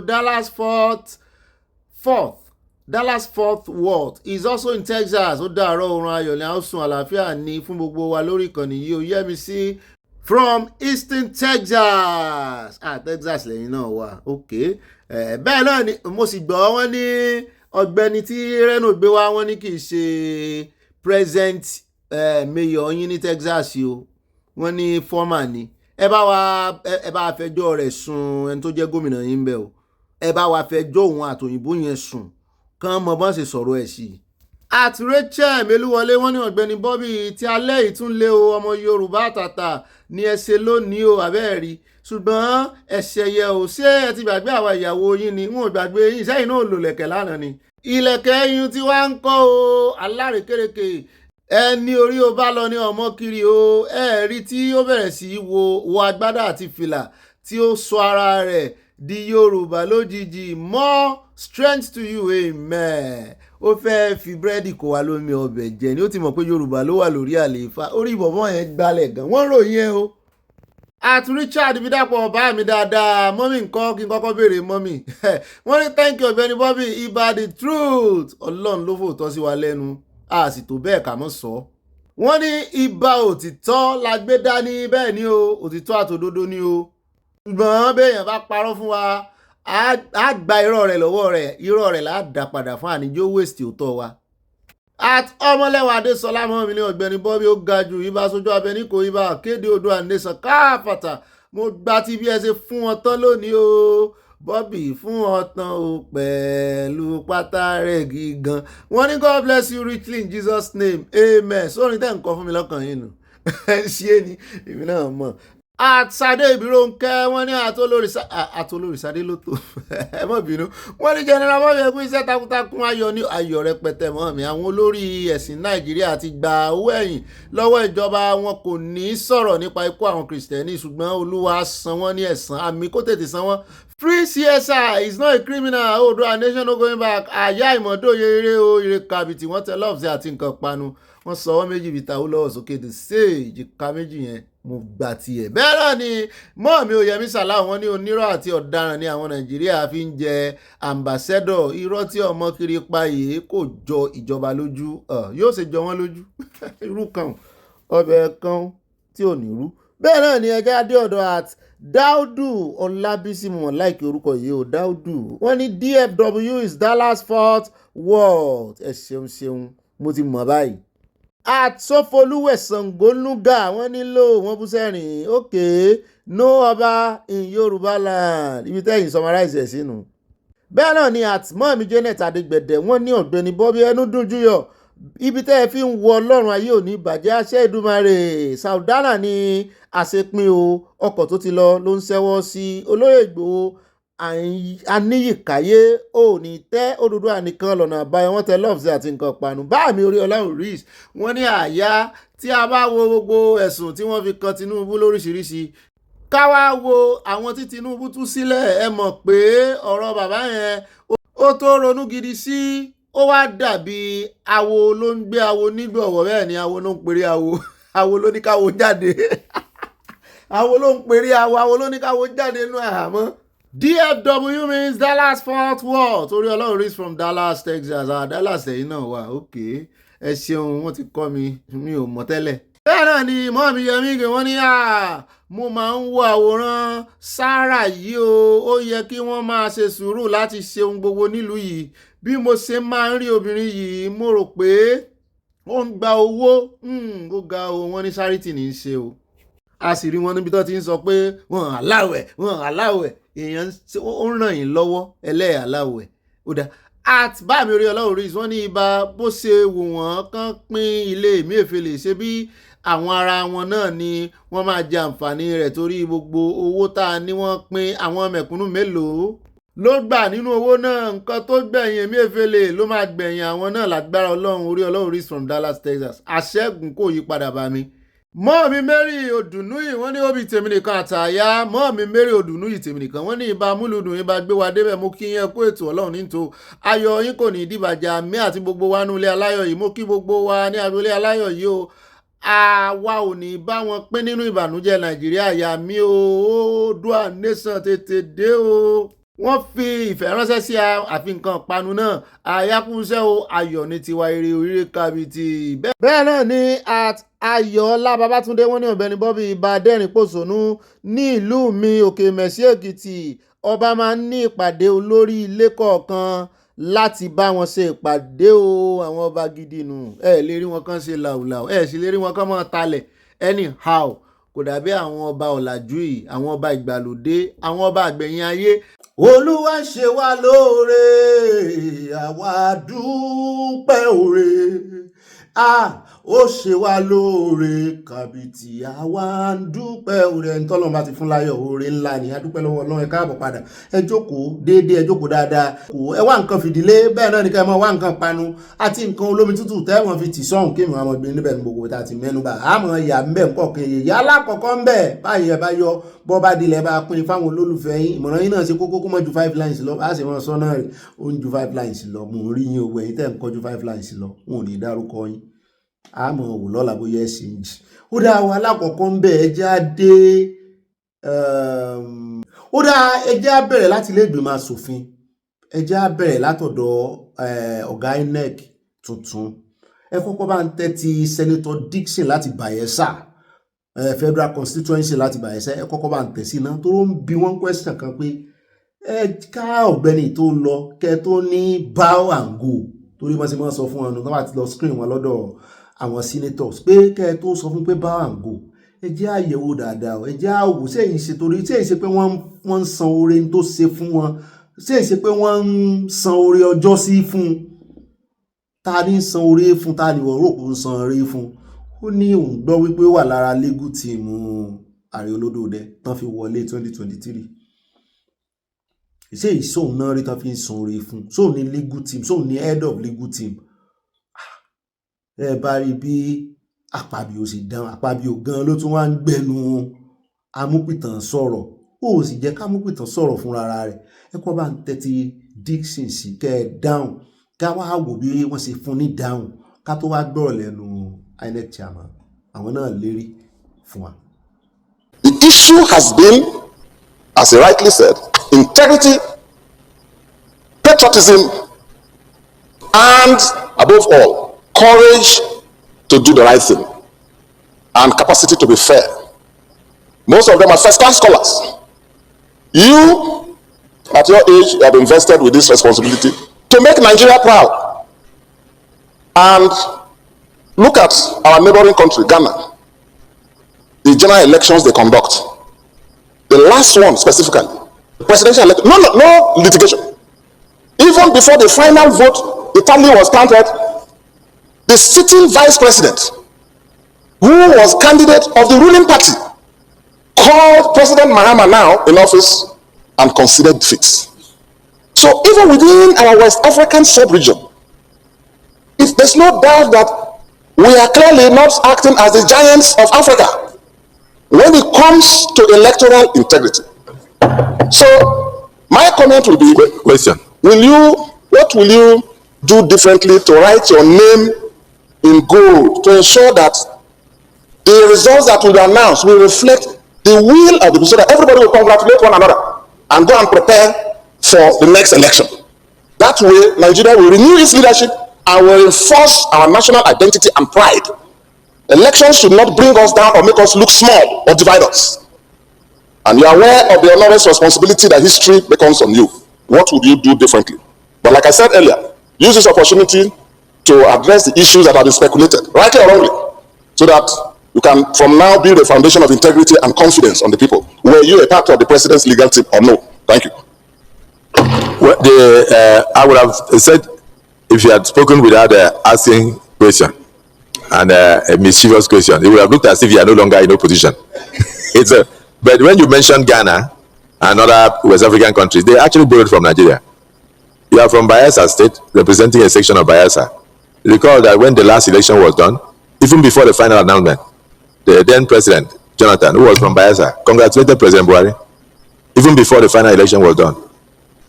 Clearly. And I'm also aware that in 2007, the elections were not very good. That even the person who won came out and said, I must reform the electoral system. And that was late President Yaradua. May his soul rest in peace. He says, ọgbẹ́nu sáwọn ọgbẹ́nu dákẹ́ kó jẹ́ kí ẹni tó bí ń question kó sọ̀rọ̀ jàre ewu ń tiẹ̀ tó ń gbà á wájú tó ń gbẹ̀yìn gbogbo àwọn tó ń fàpẹrẹ wọn lélẹ̀ ó tí ì dárúkọ ẹni tó jọ̀gá ẹ̀ tó jẹ́ Tinubu pé ṣoṣì bẹ́ẹ̀ ó tí ì dárúkọ ẹ̀ òun fi Jonathan ṣẹ̀sàmpù òun fi Yaradua ṣẹ̀sàmpù ta ni ò mọ̀ pé àwọn yẹn wọ́n ṣèyàn ṣùgbọ́n Akpabio mọ̀ jẹ́ kí aráàbí ìdáhùn àfìgbà tó fi PDP àti Peter Obi tó mention wọn tó fi wọ́n pa wẹ̀ẹ́dẹ̀ tó ní wọ́n ti ya pẹ́rẹpẹ̀rẹ bí aṣọ tó ti gbó pé ta ló fẹ́ lọ join wọn ta ló fẹ́ rè join orí ibú ó sọ̀rọ̀ sí PDP o ó sọ̀rọ̀ sí Peter Obi náà o ṣùgbọ́n àṣẹ̀yìnwá àṣẹ̀yìnbọ̀ INEC chairman ṣáà dáhùn. well, what? At that time, PDP was not turned into shreds. No, Senator Ningi, at that time, the PDP was not turned into shreds. But there's no human being that is sent today that can even go to such a platform, because you are going straight into litigation. You are going straight into litigation. So let us not discuss with the incoming chairman of INEC as if we are giving him a clue, because you are going straight into litigations. Who is going to sign your form? Senator Sasabi Yao. So you never represented Peter Obi or PDP? I was not part of it. Okay, so I was not part of it. So that will give us comfort. I was not. That will give us comfort. I was not part of it. We thought he was representing the opposition, but now that he has cleared that he was not part of it, I think we should. That will give us comfort. So that issue is hereby deleted. To preach patriotism, because some of the problems we have, I am very enthused with what I've seen here, that the APC members are relating very well. That is the essence of it. that what should be of overriding factor for everybody is the country itself, and then the need for patriotism. So we will even think of introducing voters' education at the primary school level, so that it will be part of the upbringing of a person, so that patriotism will be preached into that person, and the need for participation. I also have the question relating to independence raised by distinguished Senator Wadata. I want to say that it's a delicate issue, but the Constitution says INEC must be independent. So we will leverage on that constitutional flavor to ensure that we perform our responsibilities independently, and Nigeria will be proud of it. Hopefully, I have been told that there's an election coming forward very soon, and that will be a test case for us to see how best the election can be credible. If elections are credible, then it will be so easy to regain confidence of the people and get the voters back to come and vote. We also talk about whether I was part of the presidential election team. I have also read it, and it is very simple to answer, because you cannot be part of a team, a legal team. In fact, that I led the legal team. The law reports on those cases have been out. And even when I was coming, I decided to have certified true copies of the counsel that appeared. I did not appear in the presidential election tribunal and at the Supreme Court. Ó dá káàbọ̀ padà, ibi tá a ti ń sọ̀rọ̀ náà ni Professor Joash Amúpìtàn náà ti ń lérí léka wípé ẹ má worry, testing microphone bọ̀, a kọ́kọ́ ṣe ti ẹnugun ẹ rí bí ó ṣe rí, òun sì fi ń dá yín lójú wípé ẹni tó bá lùsì gan níbi tí ó jẹ́rìí àwọn dé fúnra rẹ̀ ni ó fa ọwọ́ ẹni tó bá wín ní sókè wípé ìwọ ló wín lóòótọ́. Èyí ló wáyé lẹ́yìn tí àwọn aṣòfin láti ẹgbẹ́ òṣèlú tó ń ṣe ìjọba lọ́wọ́ àti ẹgbẹ́ alátakò tán dá àwọn ìbéèrè bò ó nígbà tó yọjú sí ilé ìgbìmọ̀ aṣòfin lọ́jọ́bọ̀. Ìrètí wà pé ààrẹ Bọ́lá Tinubu yóò búra wọlé fún láìpẹ́, nítorí wọ́n ti kọ̀ǹfàmù ẹ̀ báyìí. Ààrẹ Tinubu kéde ìyànsípò ọ̀jọ̀gbọ́n Amúpìtàn gẹ́gẹ́ bí alága INEC. Bẹ́ẹ̀ náà ni wọ́n ní àfojúsùn mi ni pé ká ṣètò ìdìbò níbi tí àwọn tó fìdí rẹmi yóò ti máa kí àwọn tó yege kú oríire pẹ̀lú inú mímọ́ àti àyàfi fún wọn. Ló ti dá bẹ́ẹ̀ Psalm 121. Wọ́n ní báyìí tí ilé aṣòfin àgbà ti fòǹtẹ̀lù Amúpìtàn gẹ́gẹ́ bí alága fún àjọ INEC ló ti bẹ́ ṣiṣẹ́ o. Nígbà tó ń dáhùn ìbéèrè lọ́dọ̀ àwọn aṣòfin àgbà, Amúpìtàn ṣèlérí pé lásìkò tí òun bá ṣe ètò ìdìbò ní Nàìjíríà yìí wípé ẹ ń bá fìdí rẹmi yóò mọ̀ kí ẹni tó wín ní wípé wo mo gbà fún ọ, this is fair, free and fair election. Mo ní a mọ̀ wò ó orí ẹnu ní gbogbo wọn mọ̀ lé báyìí, a wò sí ọwọ́ wọn, a wò wọ́n fẹ́ ṣiṣẹ́ fún ìjọba tó wà ń bẹ̀ ni àbí wọ́n fẹ́ ṣiṣẹ́ fún ọmọ Nàìjíríà. Ó dẹ̀ já kó ń bẹ́ ẹjá lọ tààràtààrà sínú ìròyìn tí ọmọ tẹ̀lé o. Ẹjá dé ọ̀dọ̀ gómìnà ìpínlẹ̀ Rivers níbi tá a ti ń gbọ́ pé ó ti wọ́gilé kọ́ńtrákìtì sẹkítẹ́ríàtì tí ìdíyelé rẹ̀ jẹ́ 134 billion naira tí IBAS, ọ̀gágun IBAS tí ààrẹ Tinubu yàn síbẹ̀ nígbà emergency olóṣù 6 tó buwọ́lù tó bẹ̀rẹ̀ wọn ló ti wọ́gilé. Mo ní kí ló dé, ọmọ anífowó ṣe wọn ló wọ́gilé náà nù, wọn ní nítorí wípé ó mẹ́hẹ̀ẹ́. Mo ní ẹ bá ń tẹ̀sílẹ̀ agbára, ó ti ń undo gbogbo tí Rivers State. As it concerns the Ministry of Works, the Executive Council approved the cancellation of the contract of the renovation, retrofitting, and furnishing of the Rivers State Secretariat Complex, and also directed the refund of 20 billion naira paid as mobilization to the contractors. Secondly, after due deliberations, the Executive Council approved the revalidation of the bidding process for all the 4 contracts earlier advertised in the national dailies of 19 February 2025. And these are: 1, the construction of 4.8-kilometer reinforced concrete shoreline protection and reclamation of Queenstown and Ebelema, Iloma, minimal communities in Obobo and Koro local government area of Rivers State. 2.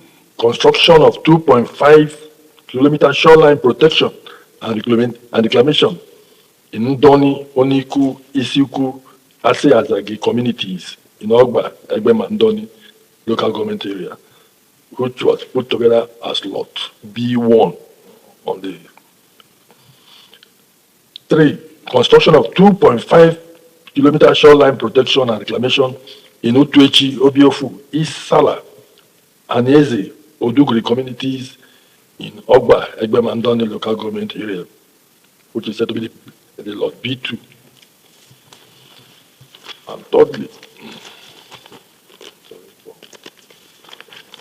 and number 4, the renovation, retrofitting, furnishing of the River State Secretariat Complex as it affects the Ministry of Works.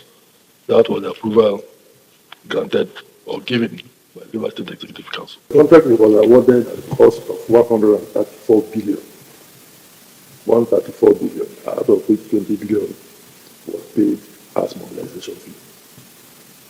The company is China Civil Engineering Construction Corporation, CCEC. Ó dá káàbọ̀ padà mọ́jà péjú o ká tó lọ sọ́dọ̀ ìjọba pẹ̀lú orúkọ tán kó jáde tán náà dáríjì presidential pardon.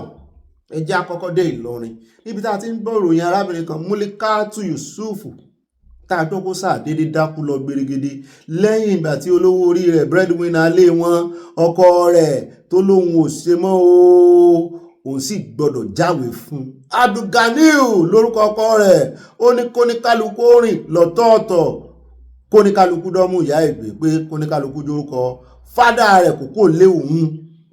Kí ló ṣẹlẹ̀? Níyàwó bá fi gbẹta pé kí ló ṣẹlẹ̀ ó sì ní sùúrù ó tàn mí wá bí ní ó sọ pé ó fẹ́ wá jáwèé fún mi o ṣùgbọ́n pápápá ló ti ṣubú dànù táwọn ará ilé ẹjọ́ sì ń dù. Adájọ́ gan dìde lórí àga pé my lord ó ní ẹ mọ̀ pé my lord ẹ jẹ́ àkọ́kọ́ du arábìnrin náà kó mọ̀ da ẹjọ́ wàhálà sí wa lọ́rùn. Mo ní ṣé ilé ẹjọ́ tí wọ́n bẹ̀rù ẹjọ́ ni ṣé bó sojú ẹ̀yin náà pè pé kẹ́ ẹ wá jẹ́rìí àbí lọ̀rọ̀ wá pèsè jẹ́ ọ̀rọ̀ díhùn. Adájọ́ ní ẹ kọ́kọ́ bá ń bomi lé lórí. Adájọ́ àlùkò ló gba obìnrin náà lọ́wọ́ kú àtàwọn asọ̀gbé wọn. Wọ́n dá omi lé lórí ojú rẹ̀ tó ti yí funfun tẹ́lẹ̀ wọ́n fi síbí sí lẹ́nu. Ó padà ayọ́rùnbọ̀ náà bá ń gbà mọ̀ràn nígbà tí ara rẹ̀ balẹ̀ tán wípé ìwọ arábìnrin mọ́ para rẹ̀. Kàkà bẹ́ẹ̀ ọgbọ́n obìnrin pọ̀ ìwọ náà padà lọ lé ọkọ rẹ̀ tí ń sagídí ìwọ náà lọ wá ọgbọ́n àyíníke tó lò fún un tí gbogbo ó fi ṣe rẹ́gí padà. Obìnrin ni ọ́ rètúrò fún un ó ní òun ò lè túrò kankan mọ́ ó ní tí tóun rò gan nù tóun fi dákú lọ gbèrègèdè ọmọ 6 ló ń bí fún un ibo ni kóun wá gúnlẹ̀ ọkọ òun sí wọ́n fò ń ṣe yẹ̀yẹ̀ ládùúgbò ebi ó pa àwọn ọmọ òun. Wá wò pé abiyamọ kú ọ̀rọ̀ ọmọ o Mulikatu ṣùgbọ́n eléyìí tó ń ṣe yìí tí ó fìyà jẹ ọ sí ni ìfẹ́ ti tán lọ́kàn ìfẹ́ rẹ ti kú lọ́kàn arákùnrin bó o bá fagídí padà lé rẹ̀ kò ní í ṣẹ̀tọ̀ fún ọmọ lábẹ́ ìṣèjọba èmi ló kàn yìí ní gbogbo ẹ̀ wá dìbò lọ òyà báyìí kì í sì ṣèwọ̀ nìkan ò Múlíká èrò pọ̀ ní Nàìjíríà tí ilé wọn rí báyìí o tó sì jẹ́ wípé kọ́tì ẹkọ́nọ́mì ní ń dalé wọn rú kì í ṣe pé bóyá ọkọ ò mọ̀ ṣe mọ́ kì í ṣe pé bóyá ọkọ ò ṣe déédéé lórí ibùsùn kì í sì ṣe pé bóyá ìyàwó náà ò fáìn mọ́ ṣùgbọ́n owó ló ń já wọn ń tàn mọ́ bókó ò bá sí okó ò lè le lọ́rọ̀ tó ṣẹlẹ̀ báyìí. Ọ̀pọ̀lọpọ̀ lésì rèé obìnrin ti di breadwinner torí àwọn obìnrin mọ́ bá ṣe ń já síbi já sọ́hùn.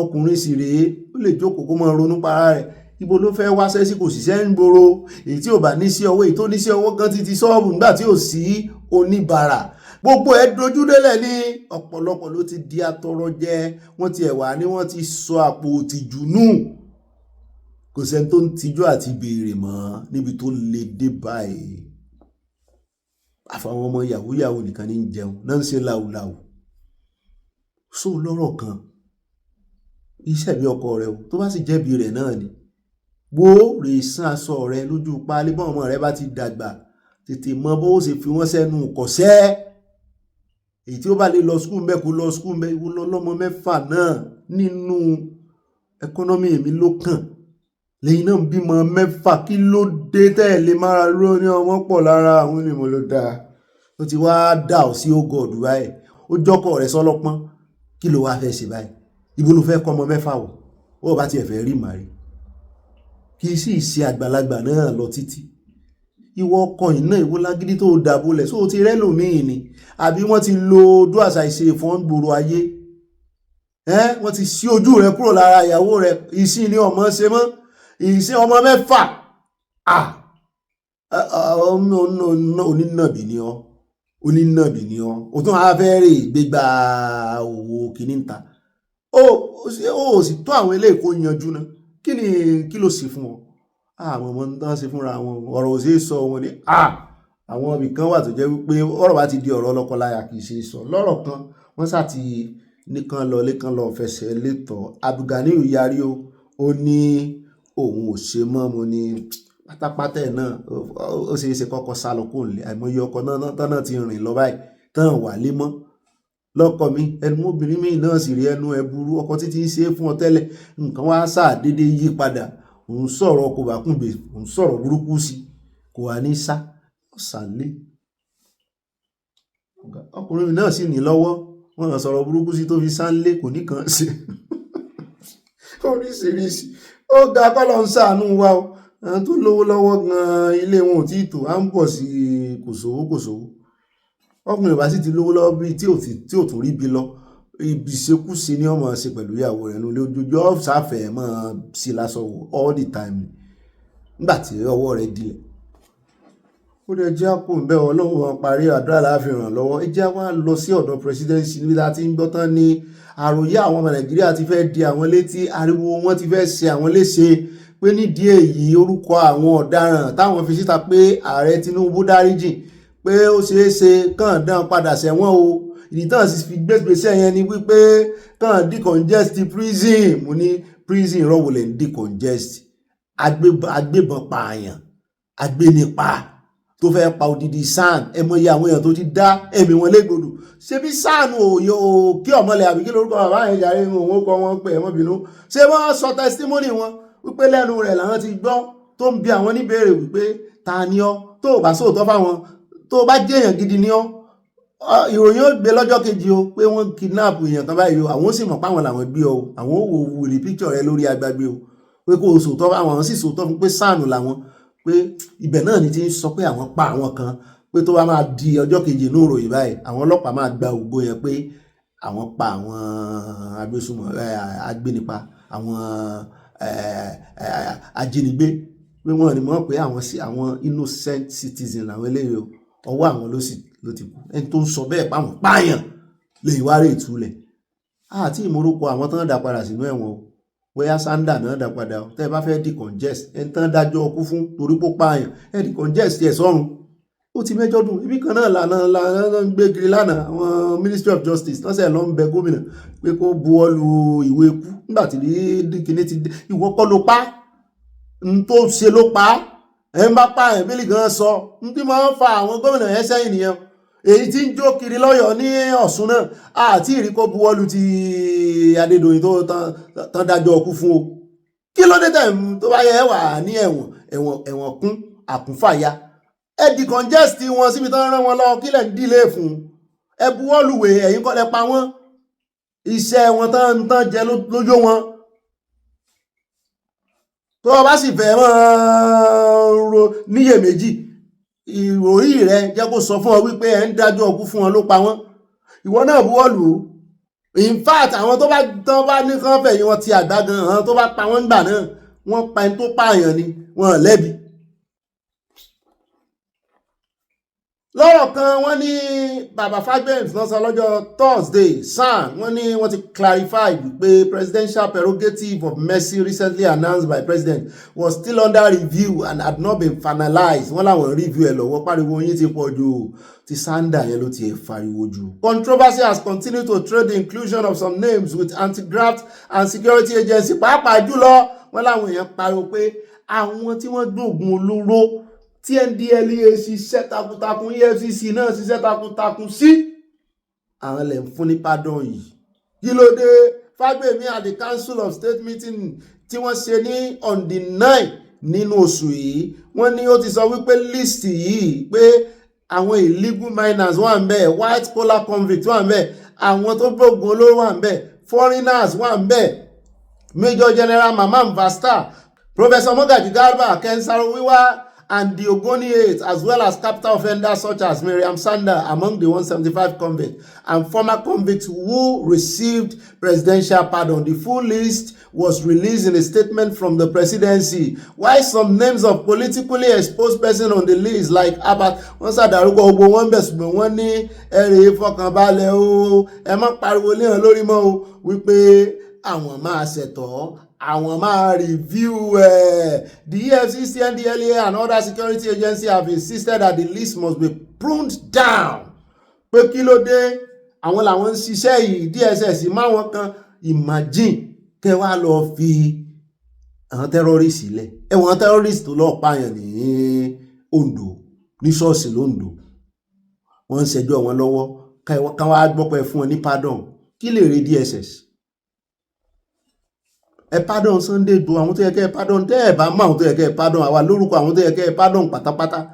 Sunday Igboho gan sẹ́yìn kò sẹ́yìn náà, ṣùgbọ́n ẹgbẹ́sẹ̀ ara pardon náà ni ẹgbẹ́sẹ̀ kò lórí àkáǹtì ẹjọ́ máa lọ kọ́ máa bọ̀, kò kú fìbò, ó tún sọ báyìí ló tún di kíní kò fìbò. Nnamdi Kanu ẹ pardon ẹ, gbogbo àwọn tẹ́lẹ̀ pardon náà ebi kátó ọ̀fẹ́nsì ẹlẹ́sẹ̀ ni ẹ máa pardon. Bàbá Sunday Igboho ṣẹ̀ ṣùgbọ́n ẹ sá pardon ẹ. Orúkọ owó yìí kẹ́ ẹ pé ẹ pardon ẹ. Ẹjá kò mẹ́ o, ẹjá wá sáré dé ọ̀dọ̀ àjọ NCA níbi tí wọ́n ti ń dá Senator Orji Kalu lóhùn tó sọ wípé àwọn pilot Nàìjíríà kan tó gbé bàálù fò pé wọ́n máa ń mu oògùn olóró, pé ó sì sojú kòrókòrò, òun mọ tó ń sọ pé ní ìsìn tí bàálù ò tiẹ̀ ti ní ìdí pé kéèyàn máa mú wálẹ̀ kéèyàn máa gbé lọ sókè. Mo lè ṣe bàbá ẹ̀ mọ̀ tí ń sọ. Plane yes, ó lè autopilot rẹ̀, ṣé ẹ̀ wá ní káwọn èèyàn mọ̀ kí pilot mọ̀ mójútó, toró ń sọ bí ẹni wípé ó lè kérò sínú báyìí kó sì fò láti bí ìdè US láìsí pilot. Bíjì bá wà, bẹ́ni tí ń bá ṣẹlẹ̀, kò lè autopilot rẹ̀ nírú situation yẹn, yóò dàdánù ní tí ò mọ̀ nǹkan kan. Wọ́n ní wọ́n ti wá dá lóhùn báyìí o, NCA nínú ìkéde tán fi léde ìdáhùn ní àná náà ni. Wọ́n ní Director General Chris Najoma òun ló sign ẹ̀, wọ́n ní wọ́n ti dìbọ́ǹkì gbogbo àhesọ ọ̀rọ̀ yìí wípé òfúùtù fẹ́ tẹ́ni pé is not adequate enough. The NCA clarified that all pilots flying Nigerian registered aircraft are required to hold valid licenses and current medical certificates in accordance with the Nigerian Civil Aviation regulations. The authority explained that these medical certificates are issued only after comprehensive evaluation by NCA authorized medical examiners and further reviewed by the NCA's in-house aeromedical teams. It stressed that the medical examinations cover a wide range of health factors including cardiovascular, neurological, physiological, and respiratory conditions. The statement read, while the authority holds the distinguished senator and the National Assembly in the highest esteem, it is necessary to provide factual clarifications in the public interest. Contrary to the impression created, the Nigeria Civil Aviation Authority maintains a rigorous and intentionally and internationally recognized system for certifying and monitoring the medical and professional fitness of all pilots operating in Nigeria. No pilot is permitted to operate a Nigerian registered aircraft without holding both a valid pilot license and a current medical certificate as required by the Nigerian Civil Aviation Regulations. The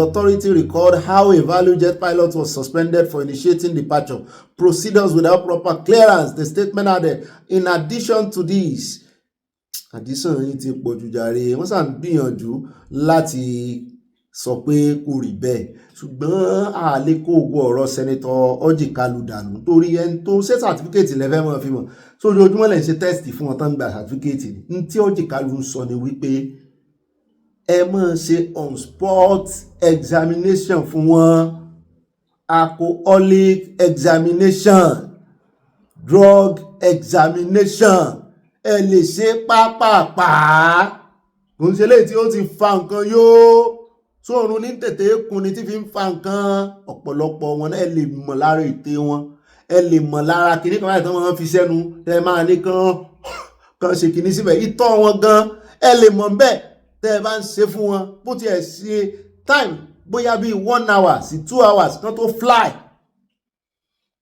àbí ibù náà ti mú sẹ́nu tọ́lẹ̀tì náà ti mú ni kan tó wọnú plane àmọ́ ti máa wọnú kíní tán boarding kíní kan tó máa mú gbogbo ẹ̀ ló yẹ kámẹ́rà kó wà ń bẹ torí tán ara bí ìbápọn yóò mo ti rí fọ́nrán kan àti lórí tí kan nú àwọn pilot kìí ṣe Nàìjíríà o tó ti mọ tí akọ́lé kíní tán ọlọ́pàá lọ bí pé so mọ tí ó lóun ò mọ tí ṣùgbọ́n tán rí tí ń fì wọ́n súnmọ́ wọ́n gbóòórùn ara rẹ̀ àwọn nǹkan báyẹn ẹ máa ṣe ẹ má bò wọ́n ẹ̀mí ò láàárọ̀ bí ìgbà tẹ́ ẹ fẹ́ mọ̀ dẹ́mi àwọn èèyàn lé dòdò ni tó bá jẹ́ ọ̀rọ̀ nípa ẹ̀mí ni ẹ jẹ́ kí wọ́n wo ọ̀rọ̀ sẹ́nitọ̀ náà ó sì ní ó yé òun mọ tó ń sọ tó bá lẹ́rìí kò náà provide ẹ̀rí kò jù bá náà lọ kò ní ìdí àríyànjiyàn ẹ jẹ́ àpò ń bẹ́ẹ̀ já wá lọ tààràtàrà sínú ìròyìn tí wọ́n mọ̀ tẹ̀lé ẹ jẹ́ àdé ọ̀dọ̀ gómìnà Nasarawa níbi tó ti sọ wípé òun ti confam pé lóòótọ́ ni ẹgbẹ́ agbésùnmọ̀mí tuntun wúlò tí wọn ò wúlò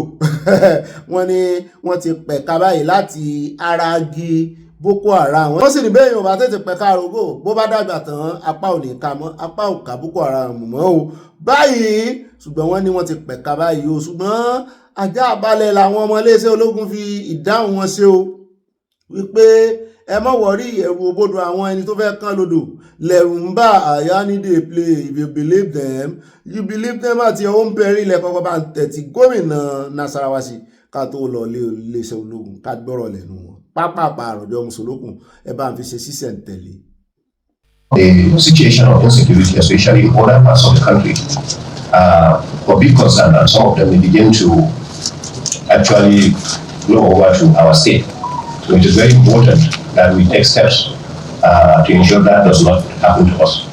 As you are aware, this new group of Ulo, which is actually a splinter group of the Boko Haram, is beginning now to surface in the north central geographical zone, and we need to ensure that we take certain steps not to allow it, at least, to come into our own state. The Lagura group are now going to a big problem in Kwara.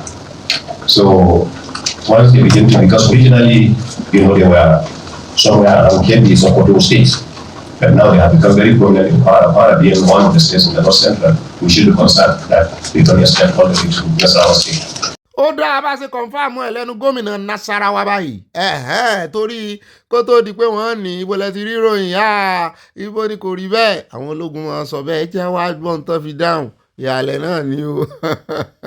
We all know them as criminals, terrorists, and bandits. Call yourself whatever name. You are a terrorist, you are a bandit, and we go after you. And I've also told you that our role as the armed forces with terrorists are twofold.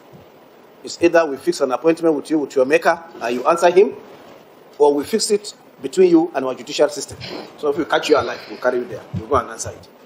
But if you die during firefight, the Almighty will ask you. You will not give account of it by yourself there. Ó rẹ̀ káàbọ̀ padà o yóò yá kò ní yẹ̀ lẹ́ o ìbànújẹ́ ò ní bá wa ká tó wá lọ sọ́dọ̀ ti Wike táàmù fi káde irọ́ ti Wike kọ́ láàfi káde rẹ̀ lẹ̀ táwọn àmáàsì láàfi káde rẹ̀ lẹ̀ ẹ jẹ́ àgbà ọ̀dọ̀ ti Wike lọ báyìí níbi tá a ti gbọ́ tí Wike ti ń sọ̀rọ̀ àlùfàǹsá sí Peter Obi wípé ìwọ orí ẹ̀rọ ayélujára orí íńtánẹ́ẹ̀tì ló ti lè di president pé bó ṣe wà yìí òun gbọ́ pé òun ṣe bá dé wọ́n á lọ sí IDP camps òun ṣe bùjẹ́bùdànù fún wọn òun náwó fún wọn òun fowó fún wọn lówó pé kó o ṣe látòní dọ̀la dọdún tí ń bọ̀ pé o lè jẹ president Nàìjíríà àfi tóun ò bá sí láyé pé ìwọ tó yẹ pé nígbà tó ṣe gómìnà mọ̀ dáadáa mo ní Wike ń bá yàn jẹ́ báwa náà rí fọ́nrán rẹ kan níbi tí Peter Obi tó ti ń pín mọ́tò ẹ ti bàgbé fọ́nrán yẹn ẹ bá ń lò sí kámọ̀ wò báyìí kámọ̀ fi sọ̀rọ̀ lọ́wọ́ ní sí ohun ẹ̀ òkè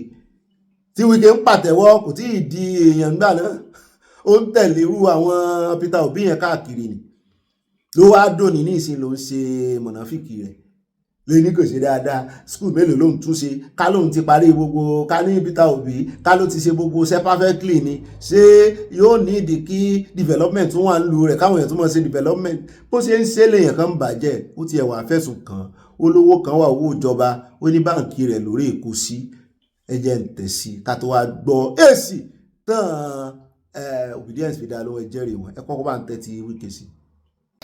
Some people, because of politics. For example, I hear one of the social media presidential candidates went to one of the local authority area schools and was saying that government has abandoned public schools. In particular, his name is Mr. Peter Obi. It is not everything you must play politics. But let me say this. Peter Obi, you were governor for 8 years in Anambra State. If you have finished all the jobs in 8 years, nobody will be talking about developing Anambra by now. 8 years. Instead of developing Anambra, you took the money and put in the bank you have interest, Fidelity Bank. And why did you have problems with your successor? Anambra State had problems. The money was there to develop Anambra State.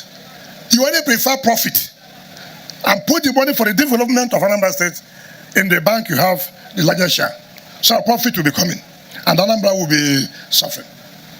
Mr. Peter Obi, we just came into office 2 years ago. We have not even stayed 4 years, but you stayed 8 good years. Compare 2 years in office of what we have done in FCT and compare 8 years in office in Anambra.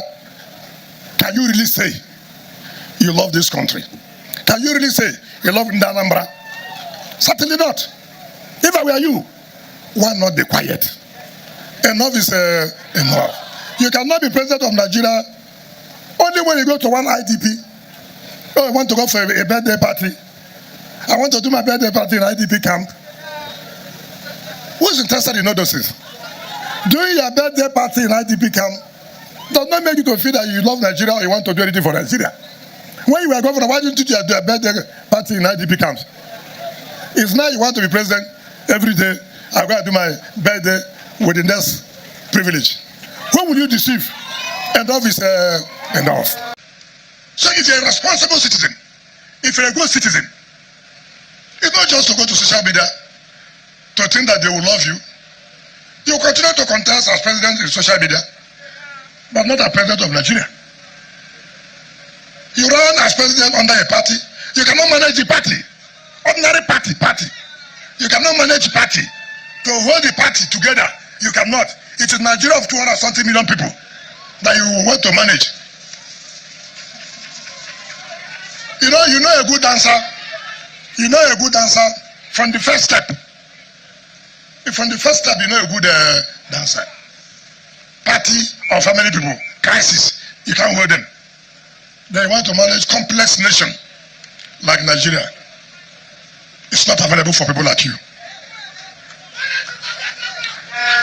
àwọn alátẹ̀wọ́ sọnù wọ́n tún ti ń pàtẹ́wọ́ ń bẹ̀ wọ́n tún rí ìyá arúgbó kan náà ń bẹ̀ wọ́n ní ìyá arúgbó náà wá ganu sí i ó mọ̀ gaba yìí o lóhun tó yẹ pé mọ̀dàrú gan-an ń dẹgbẹ́ ẹrú kiri ni ló ń sọ̀rọ̀ séèyàn káàní ìdásọ̀rọ̀ wọn o á fi wọ́n pa àwa la fẹ́ fi wọ́n pa wẹ̀ẹ́dẹ́ tẹ́lẹ̀ ṣùgbọ́n wọ́n ti ń fira wọn pa àwọn ò mọ̀ wòran wọn. ó náà lẹ́rí yẹn o ìwọ̀nba kékeré ó ṣe bẹ̀rẹ̀ ni wọ́n ṣe bẹ̀rẹ̀ sí fi wọ́n pa wẹ̀ẹ́dẹ́ ni àwa náà ó sì rí wọn fi pa wẹ̀ẹ́dẹ́ dáadáa. wọn báyìí àwọn obìnrin ti dá lóhùn o kí náà wọ́n fi dá lóhùn o wọ́n ní the camp of the Labour Party's 2023 presidential candidate Peter Obi has hit back at the minister of the federal capital territory on Wike for describing the former Anambra State governor as a social media president. Obi's media aide and national coordinator of the obedience movement worldwide, Dr. Eunice Atanko, said the movement was unbothered by the Wike's comments, insisting that the minister frequent mentions of Wike were a plot to stay relevant. Wọ́n ní kò wà relevant mọ́. Wọ́n ní Obi ní mú bọ̀nù. Ẹ mọ́ sí gbàgbé. Ó ti ẹ̀ ti mi kan ti fẹ́ gbàgbé ilé.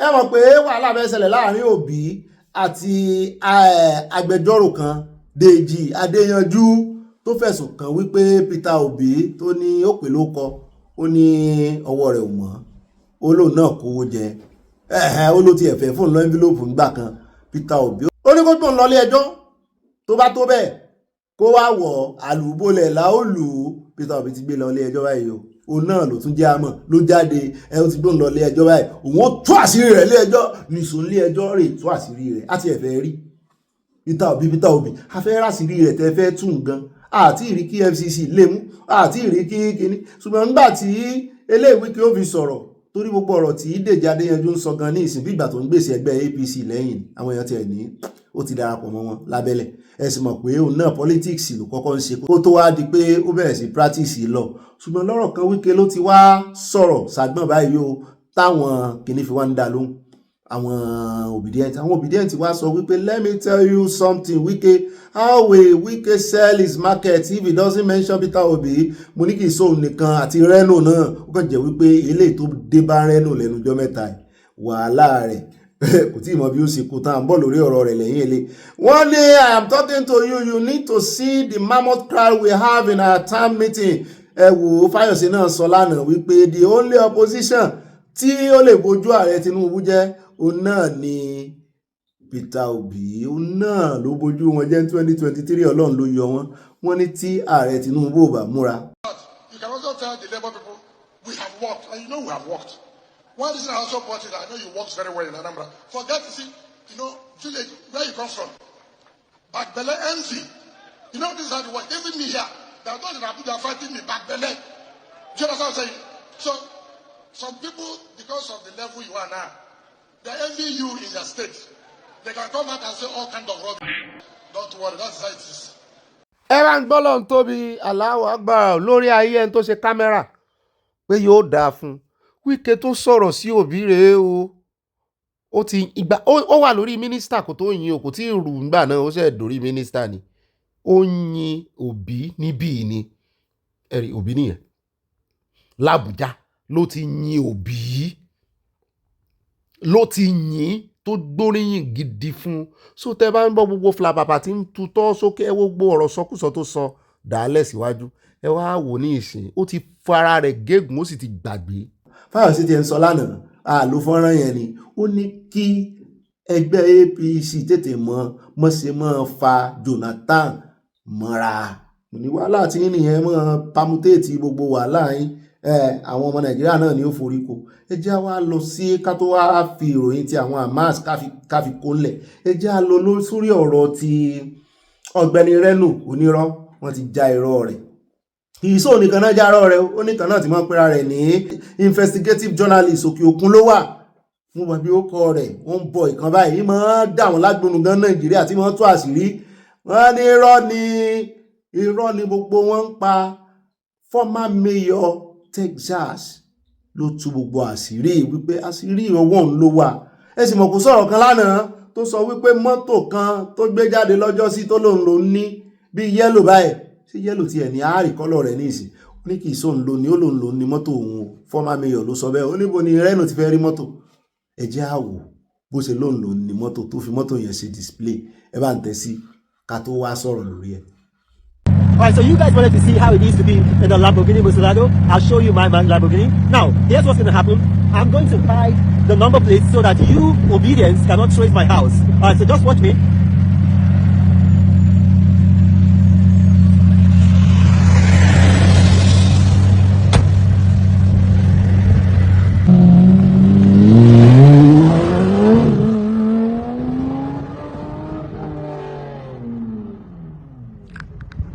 mọ́tò tẹ́ ń wò yìí Lamborghini tí ń parọ́ pò ń lò ní ẹ̀sà gbọ́ kì í sóun ló ní o arákùnrin tó ní rè o Arnold tí lòun ló ní o ti sọ̀rọ̀ o kì í wá sóun nìkan á wà á mú yín lọ sí ibi ilé kan tó lóun kọ́ ó ná bóun kọ́ láti bẹ̀rẹ̀ ní USA Arnold ló nílé o Arnold ti jáde ó ti lóun ló nílé fídíò ibi tí wọ́n ti ń kọ́ ní tí ó sọ sẹ́mọ̀ ìyẹn wò pé ó kàn fẹ́ fi léun gbà yìí ni ìyẹn ló tún ń kọ́ ní tó máa sọ ó dá ìjájọ wò. To do before I die. everything that I wanted to do before I die, because I thought I was going to die. And I bought this house, brand new. This house was built for me. It was built for me. And then I started this garden. I built this garden. I planted this garden from the scratch. My daughter likes purple. She likes purple flowers. So these are purple plants. That's tangerine, pear, orange, and then more purple flowers. And then, because when I said the Free Leah Shaibu campaign, I gave out all my cars. I had a convertible, I had a CLA, I had the G cars. I gave them out. And so I said, okay, well, now I'm going to buy a new car for myself, So, just something else. Don't think that people are flaunting when you see them put stuff on social media. Sometimes it's just because of the story behind it. They're showing the car. The car? Is it necessary? I mean, why not, right? Okay, all right, so I'll show you the car. Yeah. This is the car, so it's an A53 convertible. I like convertibles. Even when I was in Nigeria, people knew me in Abuja. I had a sky blue convertible. I love convertible cars. And I didn't want to get another car, I just thinking, because I travel a lot, you guys know. But after this healthcare, I wanted to focus on me, make myself happy, because I know how much money I have in the bank. What I don't know is how much time I have here on earth. Anyway, thank you for watching. May God bless you. You pay cash for this car as well. Memo, you don't have to say that. Come on. All right, yeah. báyìí náà gbọ́ bó ṣe ń kọ ní tí ó sọ tí ò ní sọ, you don't have to say that, eléyìí ni kò sọ, àìmọye ẹ̀díìtì náà ṣe sí kinní yẹn o. Ṣùgbọ́n tí mo fẹ́ fàyọ ni kí n tó kúrò nù orí yẹn, ẹ wo kíì náà, àfi bó ṣe wá parọ́ náà pé the gold key to the city of Bianco, Texas, kò ní kí ìgàn kan sí Bianco, bó bá lọ́ọ̀bẹ̀ lọ́la tí ò ní visa wọn á lè dànù ní o. Ìwà tó sì wù ìbáyìí kọ́ lọ́n jí ó lè wọ Texas mọ́.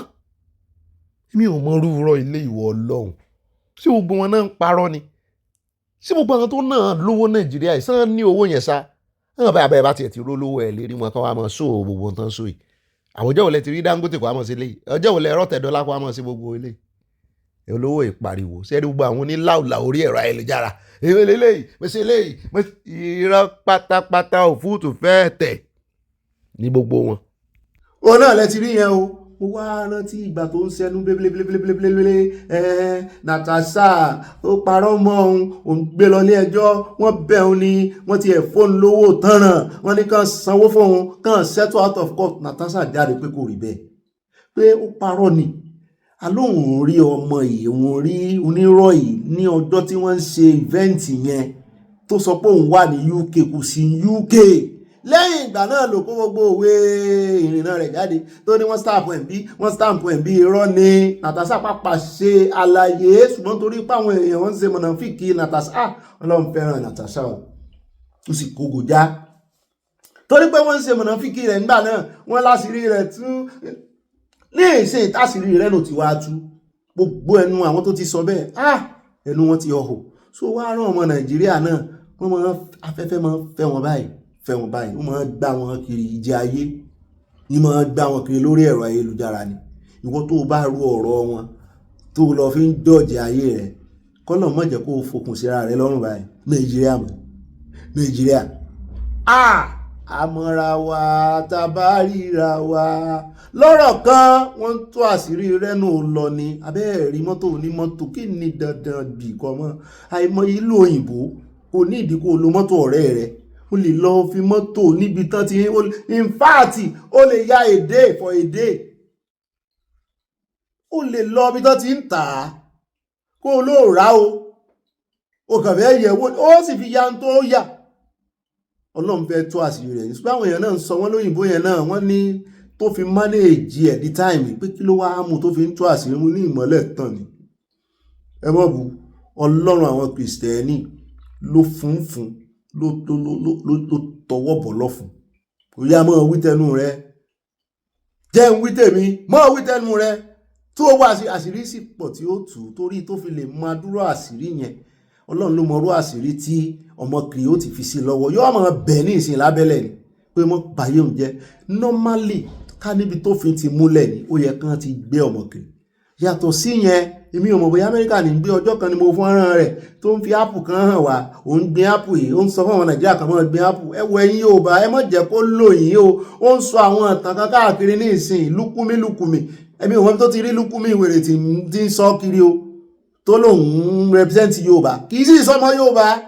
kó lè represent ìran rẹ̀ sọmọbìnrin kan ní àbọ̀mọ Delta kó represent rẹ̀ kó ń tasọ́ Yorùbá tí ń wọ̀ kí torí ó ti mọ̀ pé olódòdẹ ló wà lórí oyè ó sì ń wojú rere olódòdẹ wọ́n sì ròyìn irọ́ tí máa ń pa wọ́n láwọn èèyàn jàǹgànjàǹgàn dáadáa mọ̀ kí ló dé tẹ́ ẹ̀ mọ́ rí lẹ́yìn ọ̀gá rẹ̀ tẹ́lẹ̀ mọ̀ ṣé bí àkàbà yẹn ló yẹ kó máa gùn kó fi dé ibi tí ó dé nísì ṣùgbọ́n ẹjọ́ wẹ́wẹ́ irọ́ kẹnu rẹ̀ máa gbọ́n belebele wọ́n máa sọ fún yín pé ó ní fáàtì lọ́wọ́ ṣùgbọ́n kò sódodo nu fáàtì ẹ̀ di èèyàn kẹtẹ́mì mọ̀ nù tó ní fáàtì ṣùgbọ́n tí ò sódodo nu fáàtì ẹ̀ bó ní fáàtì ó ṣe wà tí ò ní sódodo mẹ́ irọ́ ló já sí at the end of the day. Ó dáa o yóò yí a lọ́la àìfólóòtọ́ onírọ́lá àwọn fẹ́ àníyànjiyàn wọ́n ti ń jà àníyànjiyàn báyìí òyìnbó náà tún fẹ́ mọ́ ọbúná fẹ́ máa da ẹ̀bí lé lórí bọ́lọ̀ ó sì aníkọ́lọ̀ ń jọ kó mọ̀ sí lọ́dún àṣírí tuntun mọ́ ọdún tí ó fìyà jẹ mọ́ torí normally ó yẹ kan ti gbé ilé Nàìjíríà mo sì mọ̀ wípé kálá abroad ká ní USA ló ń gbé lóòótọ́ gómìnà ẹ̀yin ará Texas tẹ̀wọ̀n Texas lórí ìkànnì ìbá kẹ́ ẹ bá wa kọ lẹ́tà sí gómìnà yìí ń bẹ̀ torí ó fẹ́ fi arákùnrin tó gbé wáyé ó fẹ́ fi wélé gómìnà yẹn ni torí gómìnà yẹn wà lára àwọn tó ń pariwo wípé wọ́n pa Kristẹni Nàìjíríà gómìnà Texas yóò dáa fún orí òótọ́ tó wá ẹ wá dúró àwọn èèyàn tán pa tán tẹ̀ ń gbé sínú ilẹ̀ lánàá tí pásọ̀ yẹn sọ pé òun mọ̀ pé wọ́n lé ẹ̀mí òun àṣírí èèyàn kankan di táìmù tá à ń sọ̀rọ̀ yìí nínú àwọn tẹ́ ẹ pèlò lórí ẹ̀sìn ilẹ̀ Yorùbá tàbí ilẹ̀ Ìgbò kan sọ pé ẹ pẹ̀lẹ́ ń bẹ̀ wọn o a sympathize pẹ̀lú yín o ṣùgbọ́n wọ́n wá ran olórí kan wọ́n pààyàn ẹlẹ́nu méjì tó kọ́kọ́ jáde wọ́n pààyàn ó tún jáde wọ́n pààyàn sọ̀rọ̀ nìyẹn àwọn èèyàn tán pa kọ́nà fi hàn ṣé mùsùlùmí làwọn tán pa àwọn tán gbìn sínú ṣé mùsùlùmí ni ta ló pa wọn kì í sáà mùsùlùmí oníjàgbéyàgbé ló pa ìwà ṣèjà ẹ̀sìn ìyún ò tí ì dìjà ẹ̀sìn ìkànnì ó dẹ̀ jẹ́ àpò ń bẹ̀jàre àmọ́ wo ìgbésẹ̀ t'Amẹ́ríkà ó gbé torí ẹjẹ́ àpò ń bẹ̀jàre àmọ́ wo ìgbésẹ̀ t'Amẹ́ríkà ó gbé torí mo mọ̀ pé ọ̀rọ̀ ìyá ti dé kínní ọ̀rọ̀ tó lé ìwọ wá fẹ́ fi irọ́ ó fẹ́ fi kò sí ló dọ̀dọ̀ ó ló mọ̀ dọ̀dọ̀ kínní náà ọ̀dọ̀ Sultan mo níbo ni ó mú ọ lọ tẹ́lẹ̀ níbo ni ó mú ọ lọ tẹ́lẹ̀ kẹ́ ẹ bá mọ̀ pé onímọ̀ náà fi kìíní bọ̀bọ̀ yẹn ó fẹ́ fi dájẹ́ ẹ̀sìn lẹ̀ ni yóò sì jáde kò sí genocide wọ́n dájẹ́ ẹ̀sìn lẹ̀ òun sì pàkéjì àwọn kan òun gbé lọ ọ̀dọ̀ Sultan ó ṣe èwo ló gbé wá sí Ilé Ifẹ̀ mẹ́ èwo ló gbé wá sí ta ni àti ẹ̀ lè mú ní ọba tó dúró nù Kristẹni dáadáa tó lè lọ bá torí tó mú lọ sọ́dọ̀ Sultan torí pé ó jẹ́ olórí àwọn mùsùlùmí Nàìjíríà àbí nílẹ̀ Haúsá àwọn Yorùbá ti láwọn ọgbà lórí àwọn ẹjẹ́ àpòǹbélé ẹjẹ́ àfẹ́lẹ́ ìkó gbogbo rẹ̀ ńlẹ̀ o káfí sàlùwàlà ẹjẹ́ àdé ọ̀dọ̀ àwọn ẹjẹ́ àdúró ní Israel àní sọ́dọ̀ àwọn Hamas torí àwọn ìran kan àwọn ìmọ̀ onímọ̀ líle tá à ń sọ náà rè wọ́n ní Hamas àwọn èèyàn Sheikh Gumi àtàwọn oníjàgídíjàgan jihadisi wọ́n ní wọ́n tún ti gbọ̀nà míì jáde o lẹ́yìn ìgbà tí wọ́n mọ̀ bọ́wọ́lùwé àlàáfíà pẹ̀lú orílẹ̀-èdè Israeli lẹ́yìn tí ààrẹ orílẹ̀-èdè Amẹ́ríkà ìyẹn ààrẹ Trump bá wọn parí aáwọ̀ gbọ́nmi sí omi òtó àti ogun tó mú kí wọ́n mọ̀ para wọn wọ́n ti level Gaza ṣùgbọ́n kàkàkéwé àgbọn wọn ìyẹn Hamas ó dẹ̀ líle ló tún lé sí o wọ́n sì kó àwọn bíi méje jáde báyìí wọ́n sì sẹ́ẹ̀tì kámẹ́rà sí wọn wọ́n sì nàbọ̀ sí wọn lọ́pọlọ wọ́n sì fi ìbọn wọ́n fi fọ́ wọn lórí at close range closest range. lẹ́rù bá tún bá àwọn èèyàn pé tẹ̀sẹ̀ tọ́ bọ̀wé àlàáfíà ṣe é sọ àwọn ọmọ Israeli náà pa wọ́n ní kì í sọ ọmọ Israeli o wọ́n ní lára wọn nílùú Gaza náà pa wọ́n náà sọ wípé wọ́n ń ṣe agbódegbà wọ́n ń ṣe agent tán lọ ń ṣòfò fún àwọn fún Israel nígbà tí ogun le wọ́n sì ti parí ìjà ní ìsìn kí wàá lẹ wá ń kó wọn jáde tẹ̀ ń pa wọn fún wọ́n ní ṣebí nígbà tán tọwọ́ bọ̀wé ìjọba Amẹ́ríkà náà mọ̀ sí wọ́n sọ pé kàn mójútó ọ̀rọ̀ ètò ààbò ìlú pé báwọn ò bá pa àwọn eléyìí àwọn ò lè ètò ààbò ìlú amẹ́ tẹ́ ẹ bá wá pa àwọn ẹ̀ ṣe lé wọn sí Israel pé kán kú lọ mọ́ bá Israel gbé tàbí bẹ́ẹ̀ bá tiẹ̀ pọ́n gan ṣé dandan ni kẹ́ ẹ lé wọn sí tàbí ẹni pé ẹ lé tòmátò ẹ lé ata rodo tẹ̀ wá ń pa wọ́n níṣẹ́jú àwọn ẹ̀ka kámẹ́rà làwọn aráàlú orílẹ̀-èdè tán rí níbi tí mo ti rí fọ́nrán yìí náà bá bẹ̀rẹ̀ sí ní gbé náà bá ń táàgì àwọn ààrẹ orílẹ̀-èdè wọn wọ́n ti ẹ̀ táàgì ti UK dáadáa prime minister wọn bẹ̀ pé wá wo ìwọ tó ń gbèjà wọn tó ní kán fún wọn ní state sovereign state kán fún Palestine ní sovereign state àwọn agbésùmọ̀mí wọn rèé o Hamas ọ̀nà tó pààyàn yìí o pé ọjọ́ tán bá máa ṣe ti yín fún yín ojú òní tí wà láṣẹ Ọlọ́run Èdùmàrè ọ̀tá wa lójú ó tì o aláwa mọ̀ọ́rẹ́ sẹ́ la ṣe ń dúpẹ́ òrè àwa mọ̀ọ́rẹ́ Ọlọ́run la ṣe ń dúpẹ́ òrè tí ẹ̀yin bá mọ̀ọ́rẹ́ ẹ bá mi dúpẹ́ òrè mo mọ̀ pé ẹ̀yin mọ̀ọ́rẹ́ ẹ jẹ́ ká jọ dúpẹ́ òrè ìròyìn Ọ̀gbẹ́ni Bobby ó ta lẹ́nu gbígbà tẹ́ ní láyìn ni ẹ láyìn wọ́n ní bọ́mọdé bá ròyìn àṣàkàrà nù òwe àtijọ́ ni láàrin wa bọ́mọdé bá ròyìn níṣẹ̀yìí àtàkàrà ọwọ́ ẹ̀ á rí àkàrà bọ́ọ̀nù òyìn àwa máa fi gbọ́n oyin a máa jẹ́ a máa la a máa láyìn a máa láyìn a máa gbọ́n yín a máa láyìn a fi lè pàdé ayé wa ó dùn dùn yín lọ. I see you tomorrow by God's grace. I love you. Bye for now.